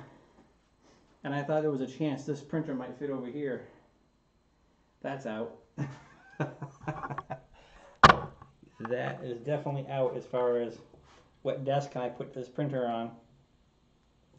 I can probably go on the rack system I have behind the camera angle here. I'll have to move an enclosure and the FT-5, but wow. Let me zoom out here. So yeah, here's our printer. I mean, I could print my cat. Wow. I mean, every now and then you just have to stop during this build and just go, holy crap. Yeah. I mean, it's a kit, you know. I'm doing this in the evening. I've been to the gym, so I'm not exactly at my sharpest. But wow. Okay, so I think we're like an hour and a half into this, right? Yeah. So, what do we get for viewers? We have 10 viewers. Okay, I thought we'd have more people tonight, but that's okay. You know, the voice is on and stuff like that. So that's kind of cool. You know, it's interesting. There was a bunch of other guys talking about shelving units that would fit this. I'd be curious, Matt, let me know. Because I saw a post from what other guys had purchased, and I'm curious how well that will work, because I definitely have room to put something back here. These are on wheels, so I can wheel it all over wherever it needs to go. But wow. So let me go back to here. And hi. All right.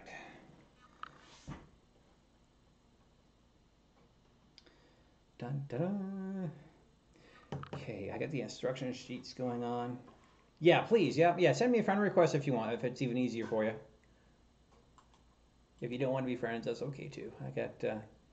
It's fine. That's what G-Tech does. You know, anytime you ask them a question, you get all the friend requests. Like, I don't need to be your friend to ask a question, do I? But yeah, tag me if you want. Okay, frame assembly. Holy Nikes. Have you seen the next step in this thing? Wow. 28 M5. Oh yeah. So what are the chances of getting, like, you know, one T-net wrong? And that's what happened on my FT-5 over the last couple of years. Every now and then I'll go to tighten something up and I'll hear clang, clang, clang. Like, oh, there's a T-net that's never coming out. Okay, so well, that's going to be a lot of fun. All right, so let me go pick up some pieces. So we know what is what. Okay, I'm looking for, okay, these has all the extras over here. Okay, so we'll put you here. Dun, dun, dun. This is where we find out how square things really are, I guess, huh? If things fit in channels and such. Okay, and then this guy. Let's see, it's gonna go over here.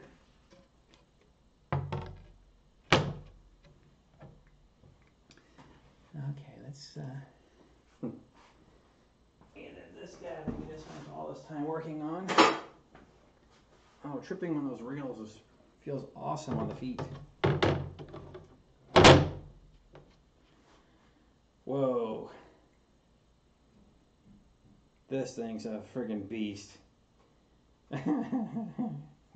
Sorry. I know. That sounds kind of goofy, but holy crap, this thing's huge. The other thing I'm going to do really quick, so I think this will work out well with the other camera. I'm going to move over the, like my extra tripod here, and we'll put the HD camera much higher.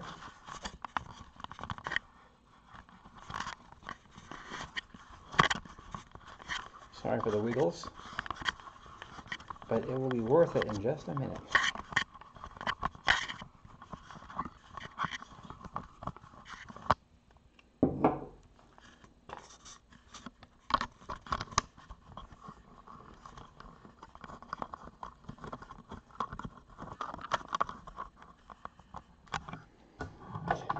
Let's move the tripod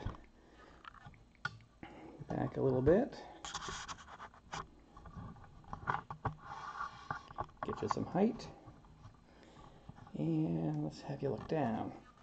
Now, granted, it's across the table from me, so let's see how well that does. Oh, I think that's all right. Okay. A little ergonomics here. Do I have that soothing radio voice? My friends pick on me at work. They go, you know, you have a radio voice. I said, I don't think I do. It's WPAUL, weather in 5. Now, so we have like a gazillion M5s.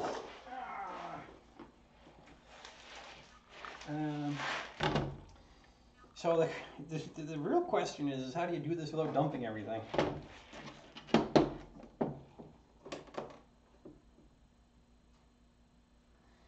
So the important thing to note is that here is the front now, okay? Got it. You guys got that? Because there's going to be a quiz, I'm sure. So let's put a bunch of these down.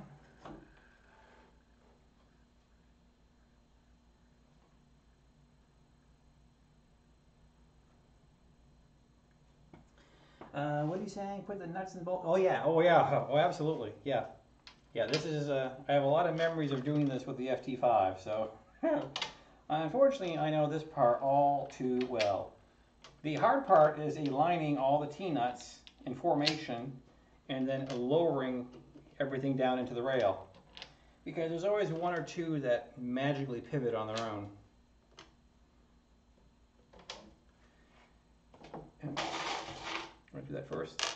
Handful pretty quick.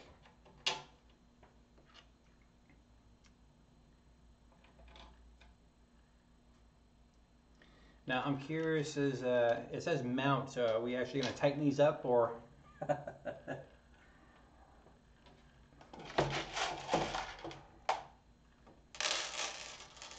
My cat is hearing all of this, and she's absolutely staring at me like, please drop one on me. Sorry, Molly. FT-6 is for kids.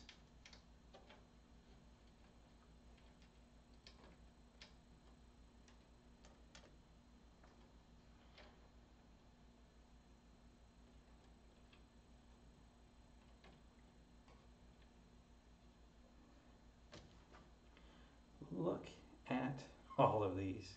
Oh, right in the gut. Or as they would say in the Naked Gun, missed by this much. Probably dating myself mentioning the Naked Gun.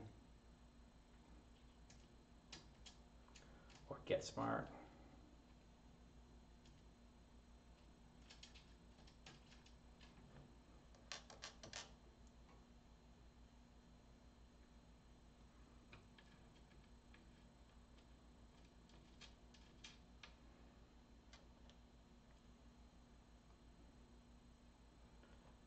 you chasing around the basement, Molly?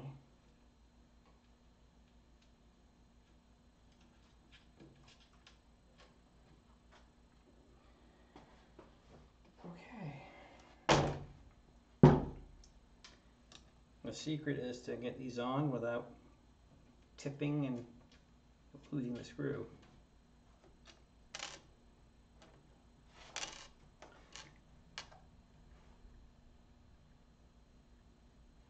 I was just gonna say, I think one of the worst things I've tried to move after assembly is the printed solid CR10 enclosure, because like this, the bottom is like 3 sections.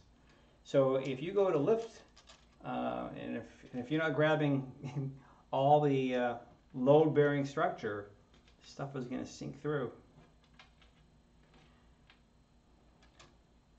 So I'm kind of getting the idea that this printer is going to wind up on this bench for a while until I get a friend over to help move it. All right. And he'll start singing his favorite song just to make fun of me. I like to move it, move it. Okay, looks like I missed one over here.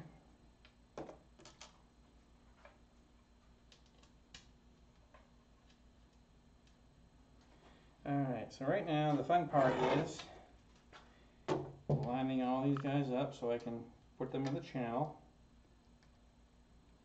And the frustrating thing is once you do this and move it, they'll all move on their own anyway.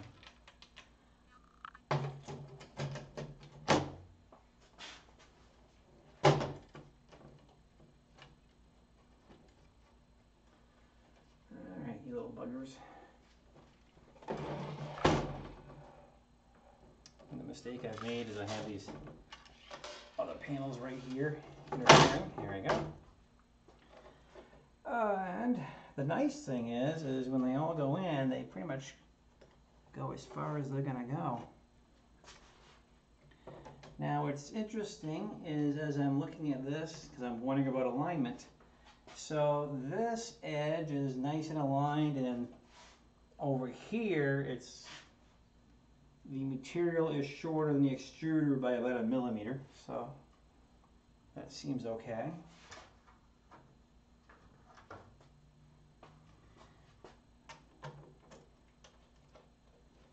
Alright, so let's play that wonderful game of tightening these guys up.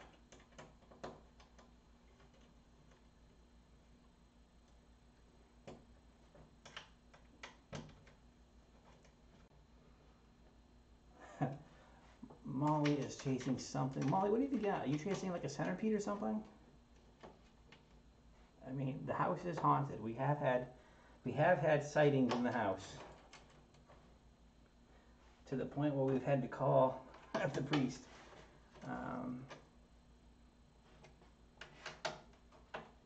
But things have calmed down in the last couple of years. But right now, that cat is just staring at the floor, trying to figure something out.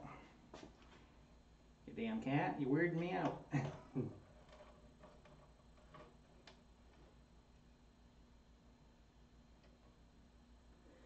Yes, yeah. Fortunately, they all went in really well.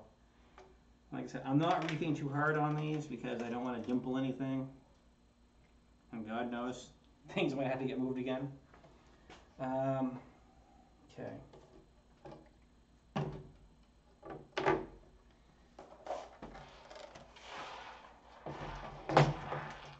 So my hope is that everything kind of aligns itself on its own.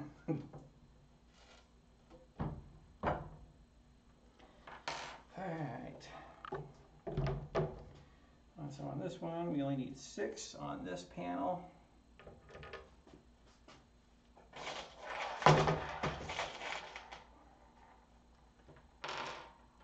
1, 2, 3, 4, 5. That's good. Relocate these in a minute.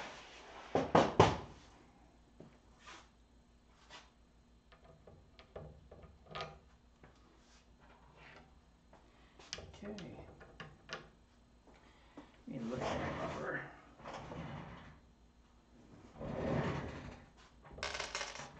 Okay, is that camera working out okay? Like I said, I wanted to be HD, and I wanted to make sure that everything was a good angle for you guys to see what's going on. The first night we did this, we had some really weird video audio sync issues. There we go.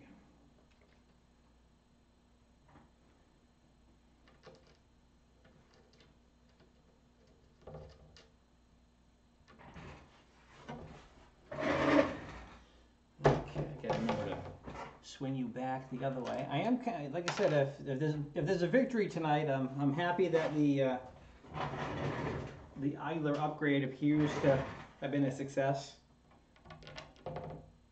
And Matt, I wouldn't be able to do that without you, so thank you for being here.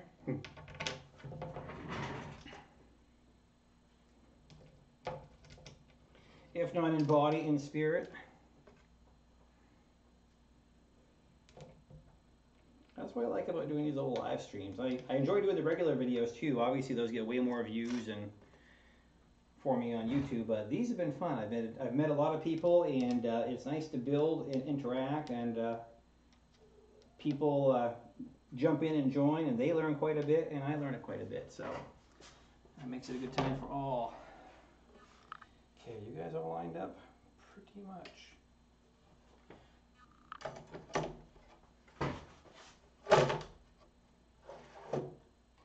Okay, so I guess really the only thing we're doing here is we want to make sure you're as snug as possible.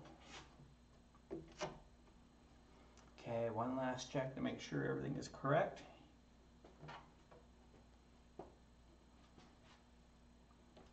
It's kind of weird, there's a little bit of a, well, I'll move the camera to show you, but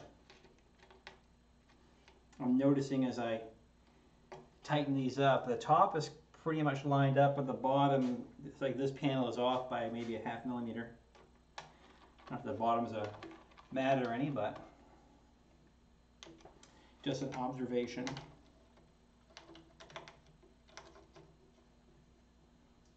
I'll tip the frame up so you guys can see what I'm talking about.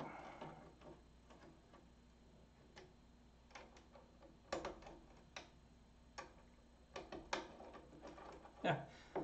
Molly, what are you chasing? You were just like sitting there staring at me, looking at the floor, staring at me.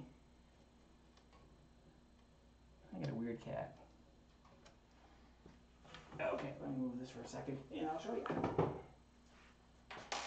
So what I'm referring to is, oh, I found peanuts. See how it's doesn't quite, you know, it's not a big deal. It's just, don't think anyone's gonna care. There's always that one person that will look at pictures of your printer and go, oh, you're off by 1/10 of a millimeter.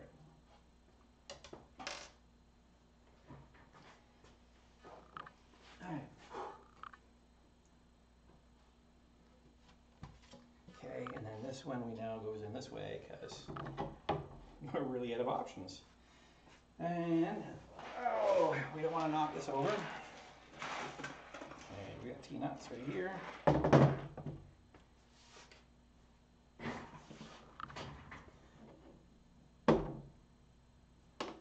Yeah, no, I didn't see any, like I said, I pushed on it and went half, but I didn't see, I may mess with it again here shortly. I mean, it's only 6 of them, so I suppose I can loosen and play a little bit.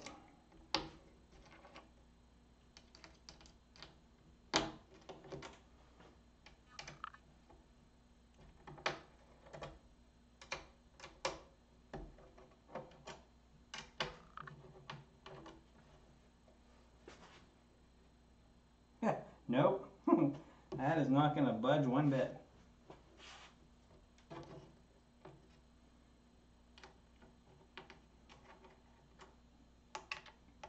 How weird. I'm going to have the printer that's off by a fraction.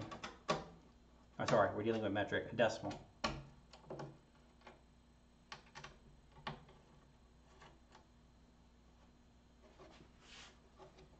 Yeah, no, there is no bringing that guy over.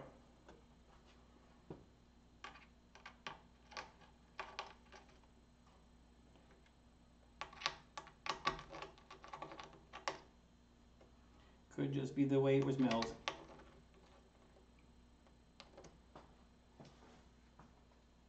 Yeah, these are CNC'd.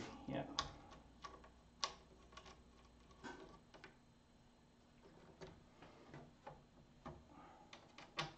I'd have a bigger complaint if they didn't line up, you know, over here. What are you doing, Mo? What's the matter, Momo?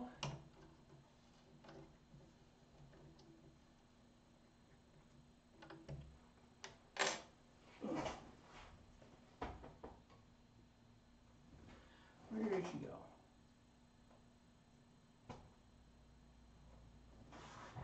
Water break.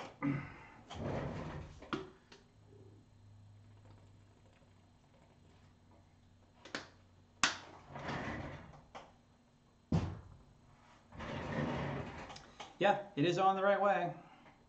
CNC motor, and then the idlers, and the idlers face you.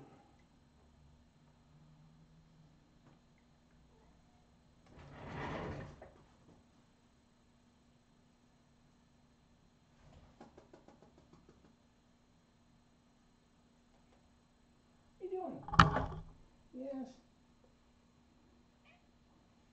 Yes. Yes. Oh, look. This printer is big enough to print you. Look at this thing. I figured you could be the star of the show for a minute. Oh my goodness. You're big and you're fluffy. Alright. So what are you chasing on the floor anyway? You gonna tell me? You get something in your eye. Hold still. Your favorite. Okay. Go chase what you're chasing.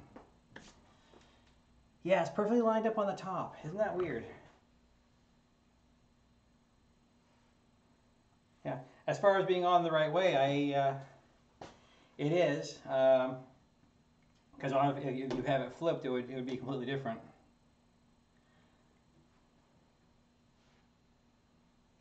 So. Yeah, because let's see, I'm comparing what I'm doing. I'm comparing to the picture right over here. So what I'm doing, I'm just making sure that, for example, like we have it. Oops, come back. Why did I do that? So these two guys are over here, and this is facing us, and the CNC motor is mounted up there. And then behind that is the little groove. So I know we don't have it flipped over or anything like that. So yeah, it's just the way that particular panel is, it looks like. Doobie doobie doo. Okay, now let's 1, 2, 3, 4, 5, 6, 10. Oh, I've lost count.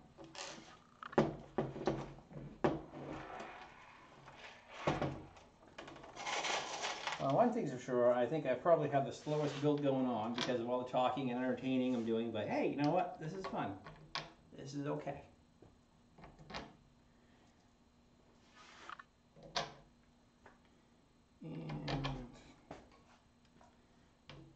And I need a few more of these.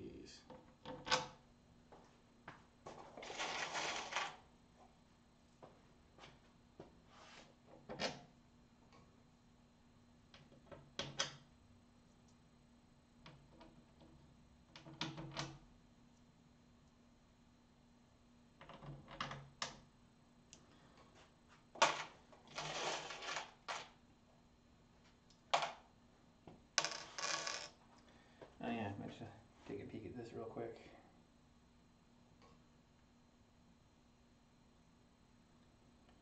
I get so much spam. Okay. Good, I haven't missed anything.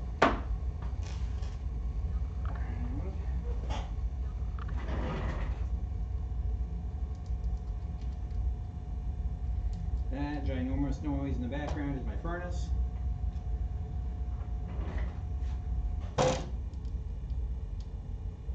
I'd usually have music playing in the background, but I got a copyright strike a couple months back there because I had no idea that I had the TV playing in the background, and someone claimed that I think it was the music from Star Trek Voyager was an infringement on their video, even though they weren't Paramount. This is like whatever. There are some facets of YouTube I just don't get. Or Twitter for that matter. Twitter is the one I really can't understand.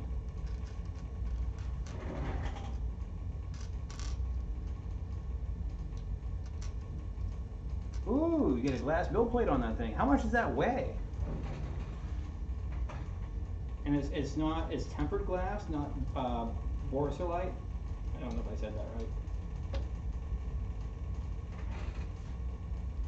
I jumped onto that run for the PIA, the spring steel PEI bed service there that Brant's doing.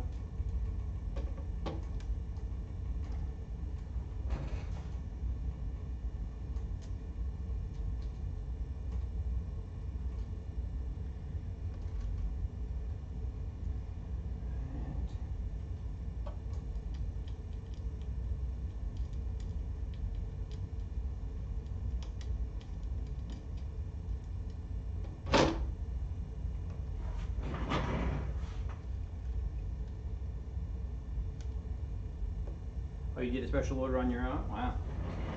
I haven't historically had a lot of fun with PEI. On the CR10s I've been using the polypropylene beds that Tiny Machine sells. I've had really good luck with those. I've had some people say they couldn't make anything stick on them, and I've had no trouble, so. And usually if something's going to give someone trouble, it's going to pick on me. So that surprised me. But I did order one of Brant's spring steel sheets for the G-Tech. I just haven't gotten around to putting that on yet. I've been kind of busy with the i3 Mega and then starting with this project. I feel bad. I really should have finished the Mega before I did this, but I've been anxious to get this one built.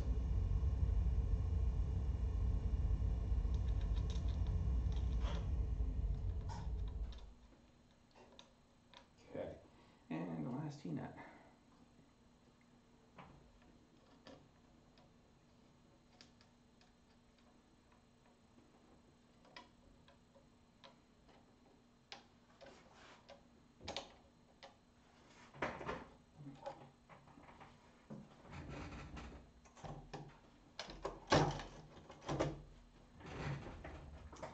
Okay, and you're nowhere close.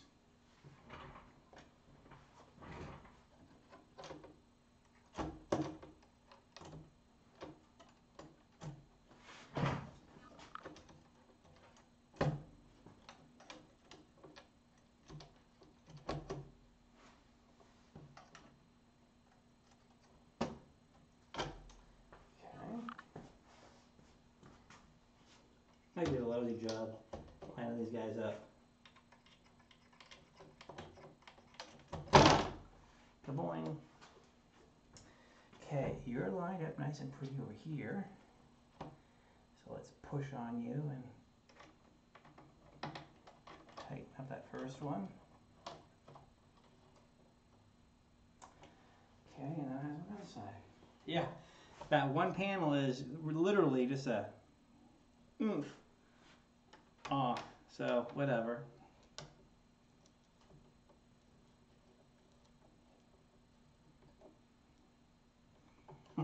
Not really gonna return it for being a millimeter off, but nuts.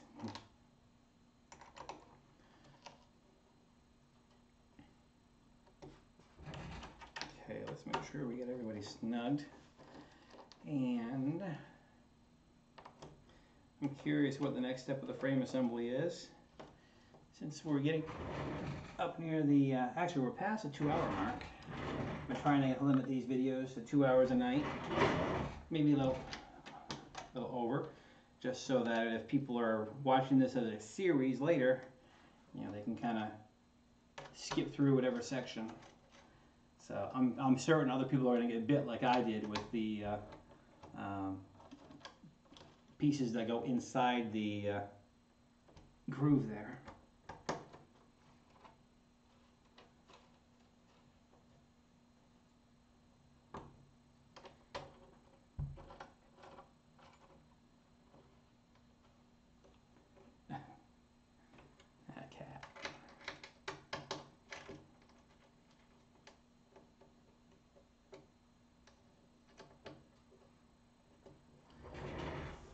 Whew.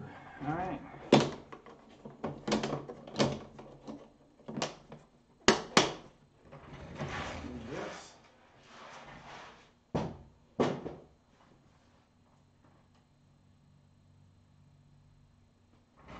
Yeah, you know, well, let me answer both questions. Yeah, I know some guys do like these 5-hour streams, and I don't know. I guess I'm just one of those people. When I see a YouTube video and I see that it goes on for 4 hours, I'm like, I mean, I'll generally skip through them like everyone else does. Obviously, I'm not going to watch it from beginning to end, but I certainly appreciate the guys that break them up, you know, into a couple nights. That's what got me into doing this. Otherwise, I would just do an all-nighter here and do the build. But being it's a brand new kit and we're definitely experiencing a few growing pains with it, it's nice to go a few steps and then go, hey, I ran into this issue, and you know, like what Matt and I are discovering, you know, I really debated if I wanted to incorporate that idler, because you know my approach is generally, hey, build it stock, because that's what the person following these videos is probably going to do. But part of me was like, no, let's do it this way. So we now have a ginormous printer sitting here. Holy crap. And let me see if I can bring this a little further back. I am snagged on something here. Here we go.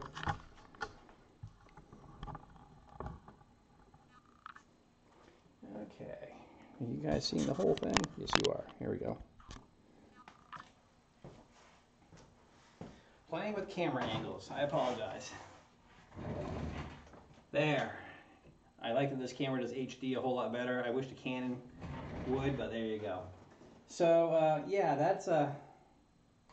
Wow. That's a big-ass printer. Okay, the next step in the frame assembly, let's see how crazy this next step is. Okay, so we're mount two 700 millimeter.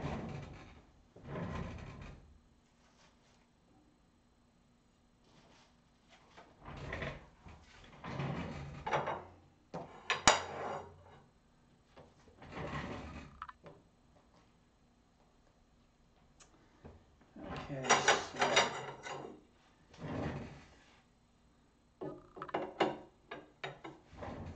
so the next step would be mount two. Okay, and then I gotta remember what angle I'm at here. I'm at the front. Okay, so see again on the top over here. Okay, so we're talking about these pieces right here, and these right here. Okay, these should be across the top of the screen here.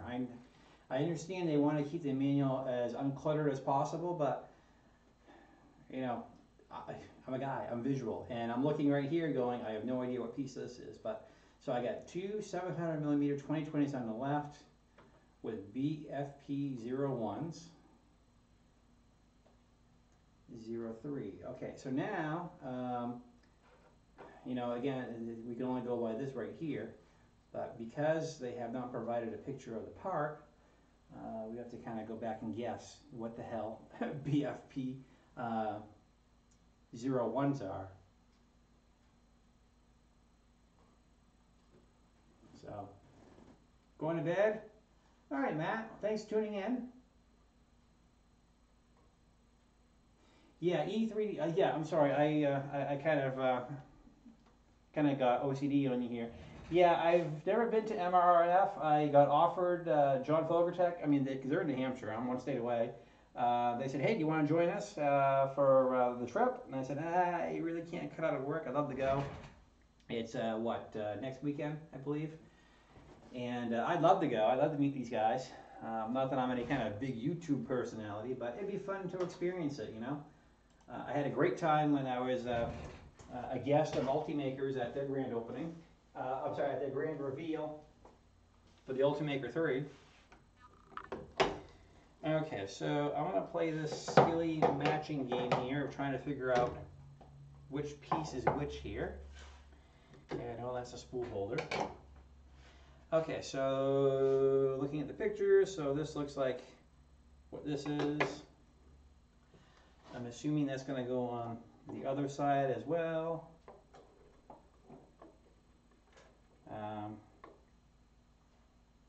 Yes, there's a whole bunch of assuming going on.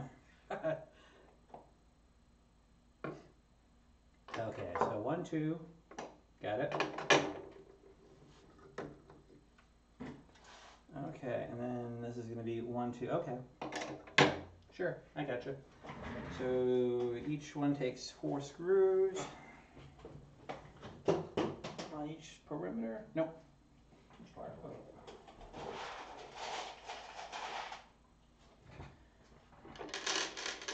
Here we go again.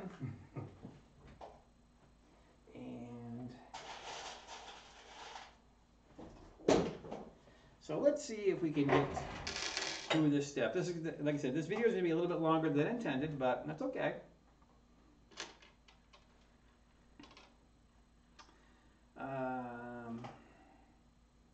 Okay, so it's important to note in the orientation that these two guys here are the bottom, because it's easy to look at it and go, what? So yeah. Good. All right, so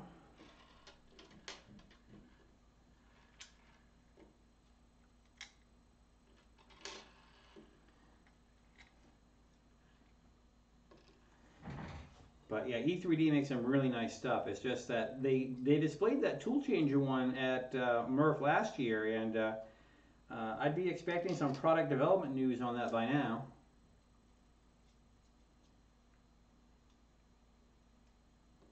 I wish they'd send me something for free. I've been one of their best customers. I got so much E3D stuff here.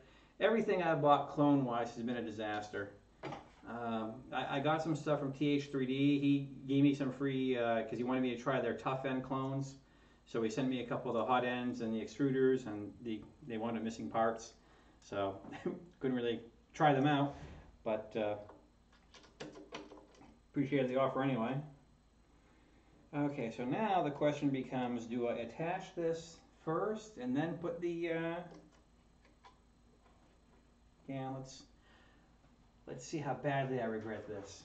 So let's go ahead and put the first piece up here, and then when I get the second piece going, then I'll put the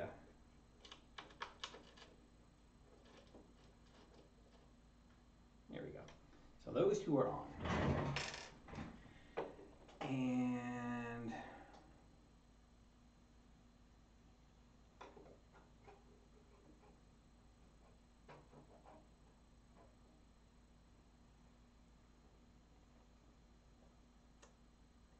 assuming the same story for this side.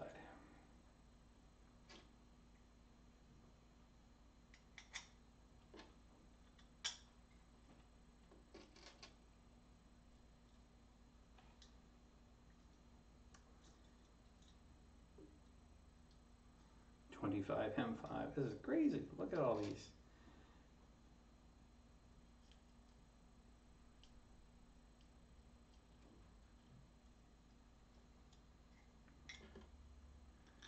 All right, this is where it starts to look interesting.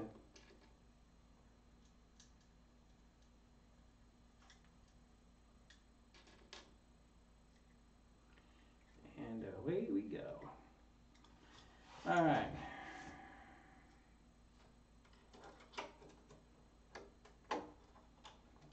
I guess what I'm going to do is, well, actually, that's not going to work out so well because these guys crash into each other until the frame is in there.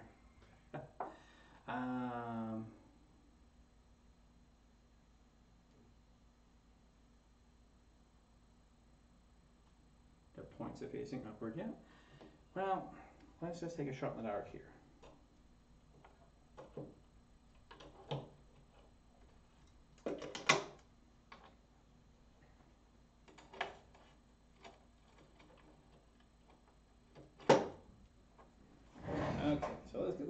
piece in. Oh, and it's right over the tool case. Alright, let's see if we can make you guys nice and flush. Where's my aluminum?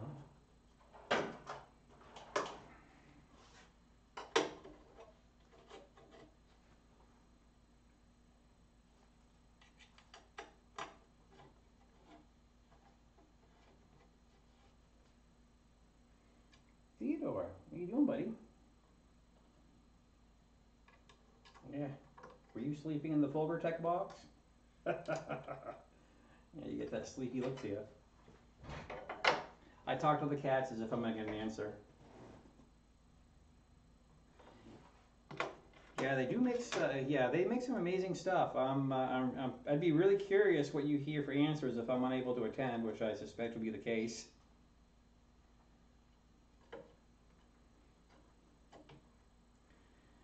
Okay, so.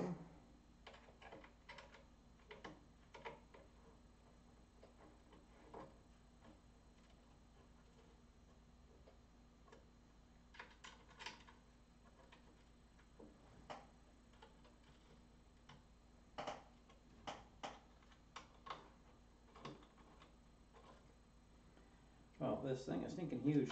Well, I guess the first one that goes in really kind of aligns this. I'd still really like to have a, again, I get a lot of stuff from 80/20 all the time. I'd love to have one of those, 45-degree brace pieces.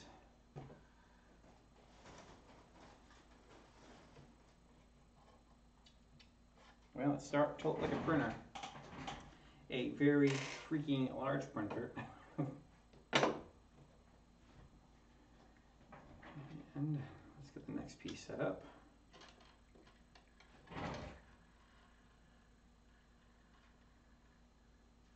No, I didn't. What did, I don't know who those people are. Walter of Country 3D. No, I don't know who Country 3D is. I follow quite a bit of 3D printers, but I don't know too many of these guys. I mean, I follow the big guys, Prusa, 3D Printing Nerd, and 3D Making Nerd, and God, I've lost track. Uncle Jesse's one of my favorites.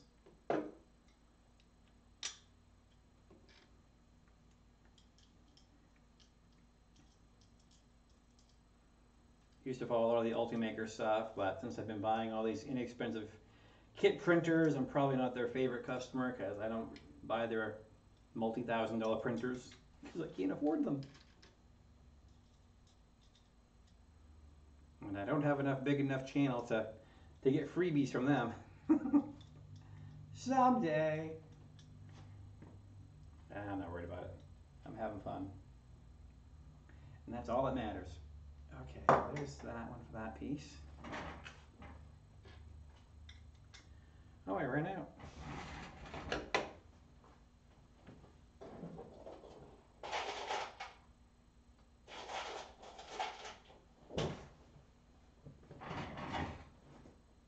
Oh, that's Scott. Yes, yes. I know who you speak of now. He's the, what did he call himself? The guardian of it there, rather?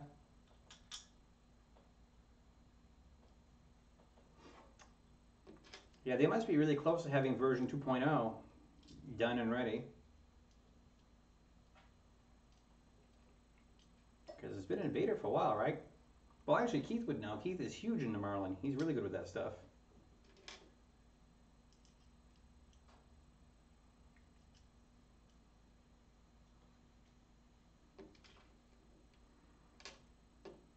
Yeah, I don't follow the Marlin stuff as closely as I probably ought to. I follow Octoprint pretty closely.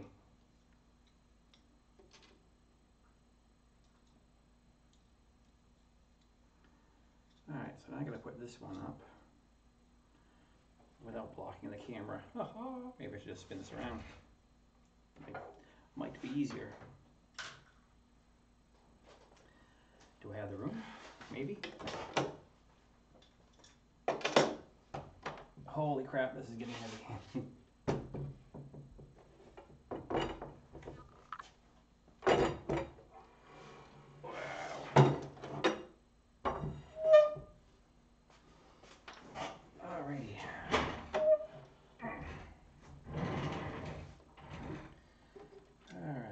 let's start with dun, dun, dun.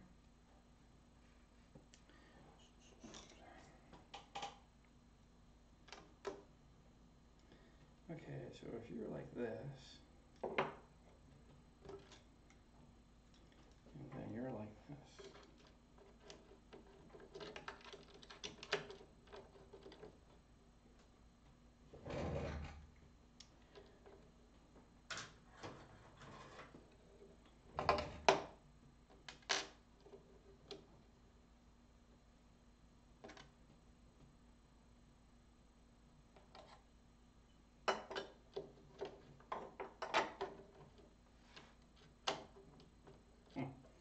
If I just had an extra hand.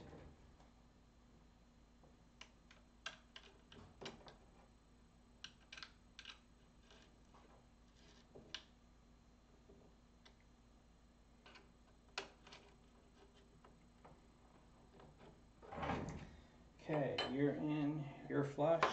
Let me check my chat buffer. Dun, dun, dun.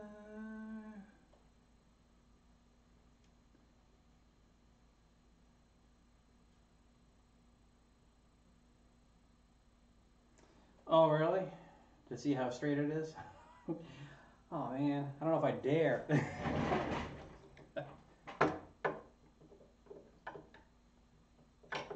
Oh, well, problem is I go right on top of a screw if I try doing that. So far, so good though.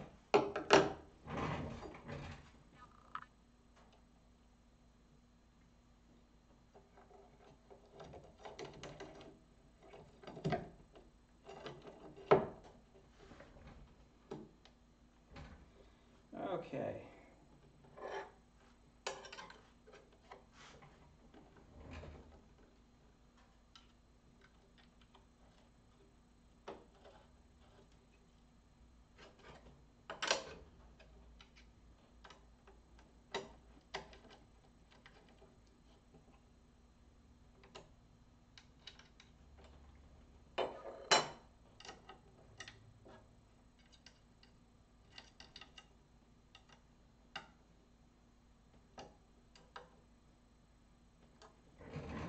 All right, there.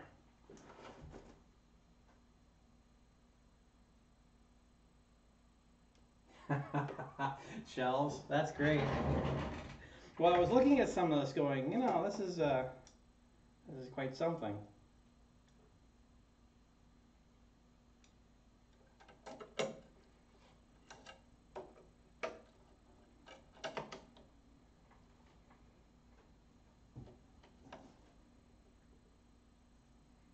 I mean, I got big respect for the man that can design one of these and piece it together with the hardware and the firmware and make it all happen. I wish it was open source, but you know, then again, he's got to make money. But I think it would certainly drive a lot of innovation for a lot of these other parts and pieces. It seems that unless you know how to reverse engineer some of these things, it's a little, for guys like me that don't do anything with CAD or don't know much about it, we're kind of reliant on the guys that have that talent. All right, let's swing this thing back around.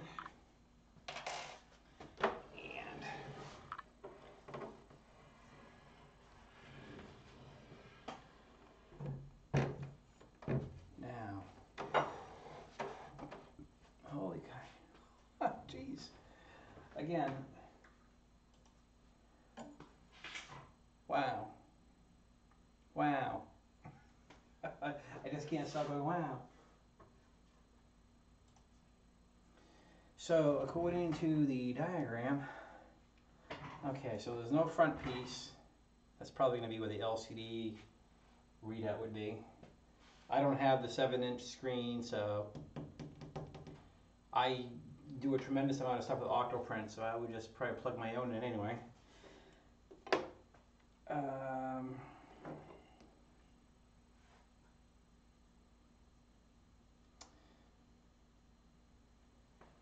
Okay, let's look at his directions again here. Let's make sure we're doing everything correctly here.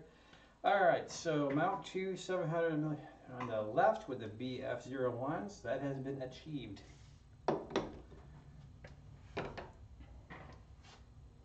Mount two 2020s on the right with BFP03, 04, and 12.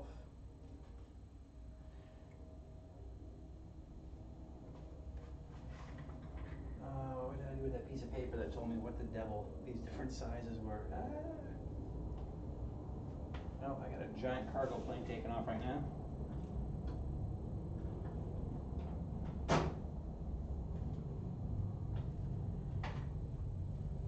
Okay, so let's look.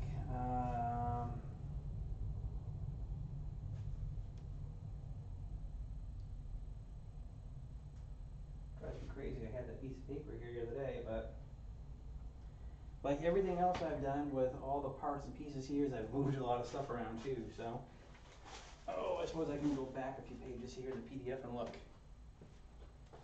All right, so he says on BFP03, 4, and 12. Okay, so we got some different pieces here. Well, what the hell is a BFP3 and 4?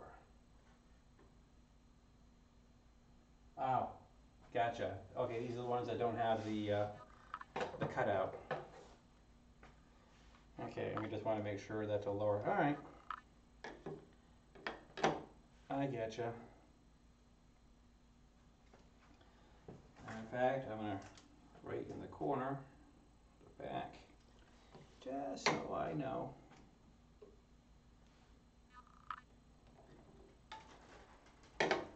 Okay, so you are 3. And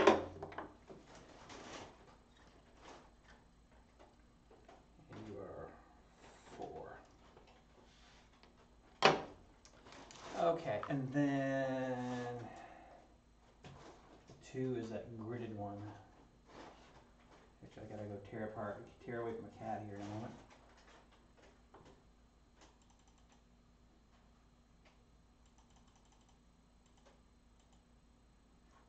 Okay, yeah, so that back part was, oh, I'm sorry, 12. All right.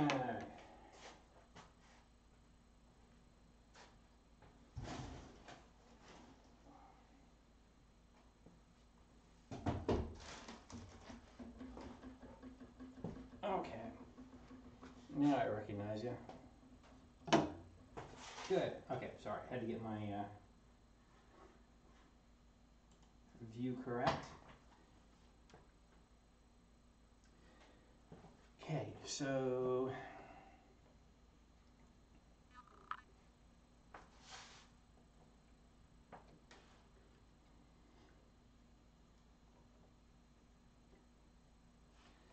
yeah, so this guy's gonna go just like so. I can move the filament holder. We're not gonna need that for quite some time.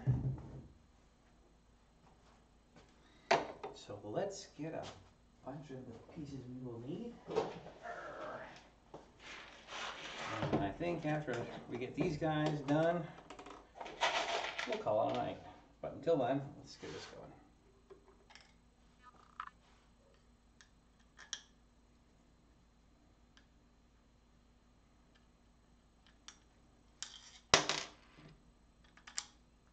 Oh, jeez.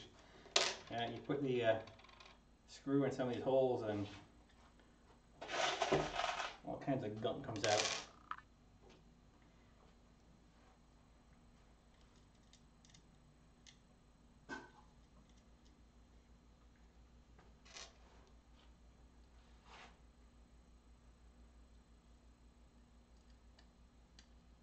Yo, Teddy, what's up?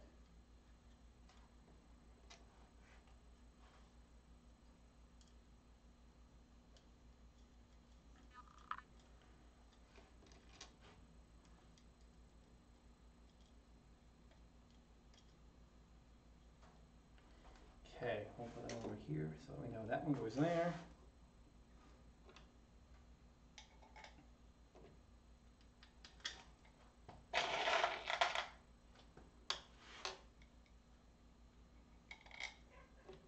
Hey, hey, hey. Come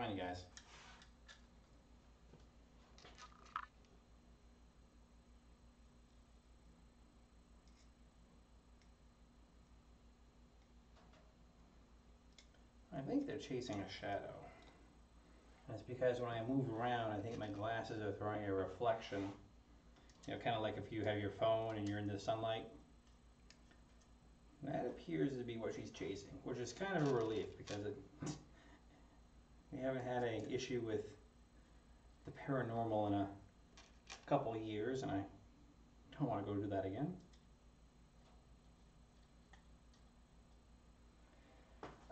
Look at my chat buffer. Let's see. Oh, I haven't missed anything. Good.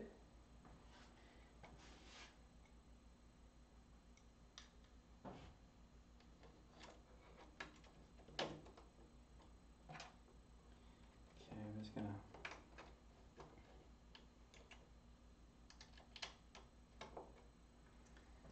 Okay, and this guy here.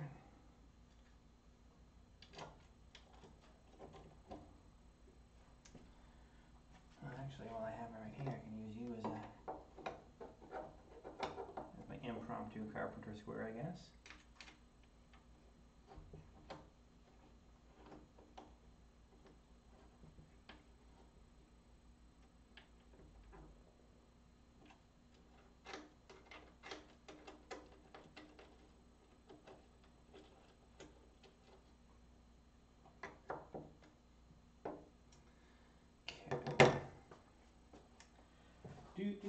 You guys are either being super quiet or super bored, or I'm just the background music. I keep on checking just to make sure I haven't missed any questions. And let's get this guy in here.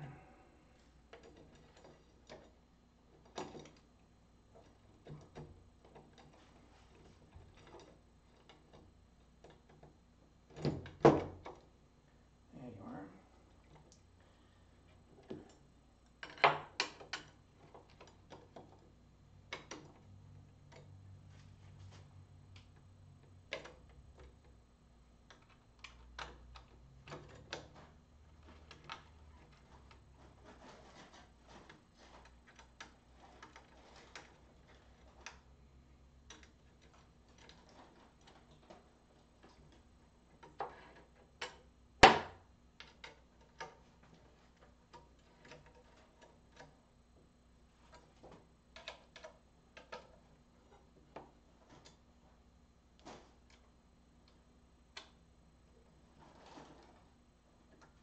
Okay. Whoa. Like groovy. Look at how big this thing is. Whoa. I don't know if the FT-5 is taller or not. If it is, it's slightly. But whoa, this is. Whoa. Speaking of which, did you hear that they are going to start filming the next Bill and Ted movie? By popular demand, they said. Excellent. Again, I am showing my age. I apologize. I am a child of the 80s. And there was also a new trailer for Stranger Things for the next season. And that show is just, I can't say enough good things about it. Very well done. Very much reminds me of those, not quite horror, but kind of spooky, like Gremlins.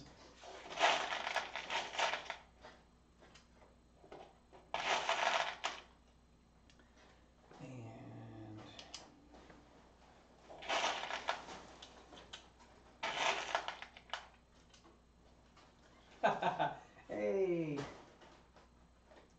Oh, I'm sorry, I missed a question. Hello, Jesse. Jesse, I have for years been in IT.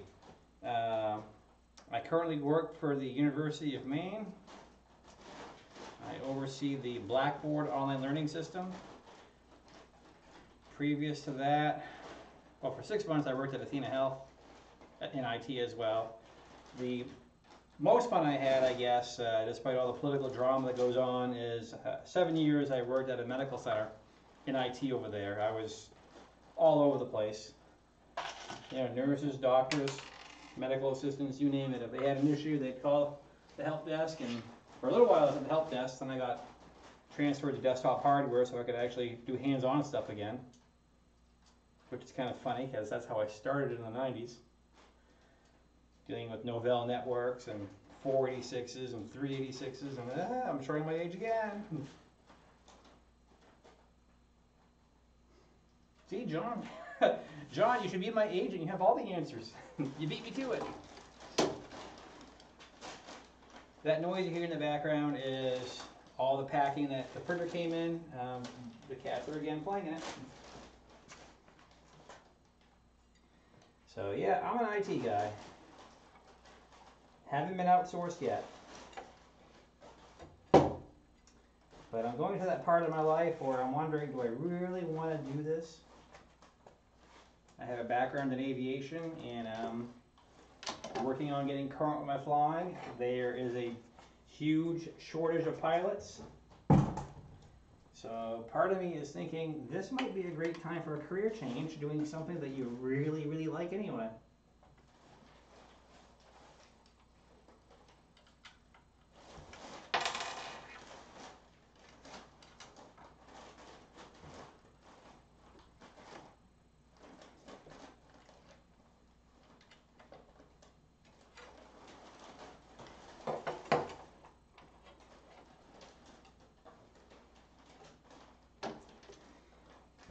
Okay, so that is nice and flush.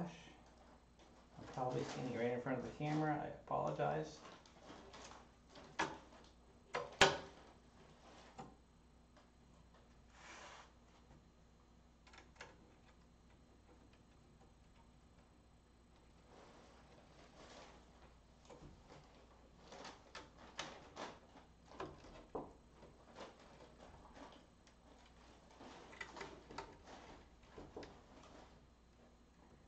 There.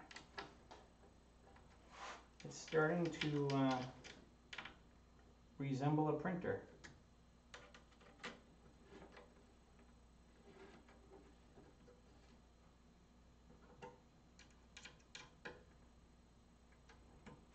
Whoa. Okay, guys. That's holy.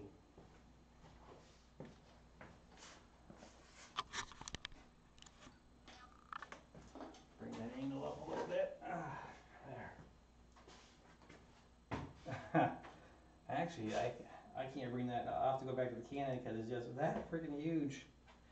It's like, whoa.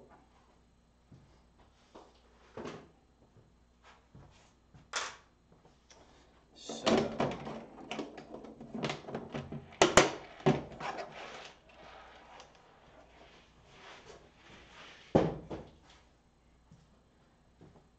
there it is. That's impressive. It's, to borrow the president's expression, huge.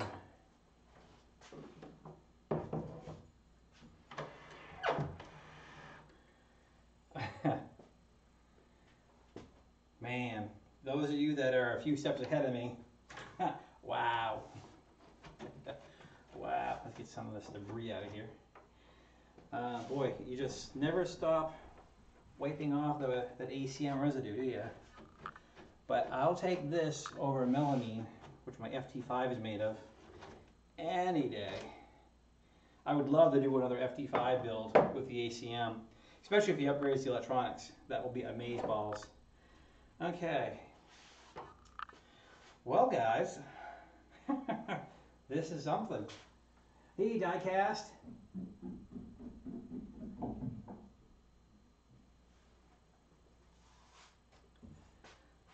Look at the size of this thing. Boy, if this bed can actually be leveled and it prints well, it's going to be very impressive.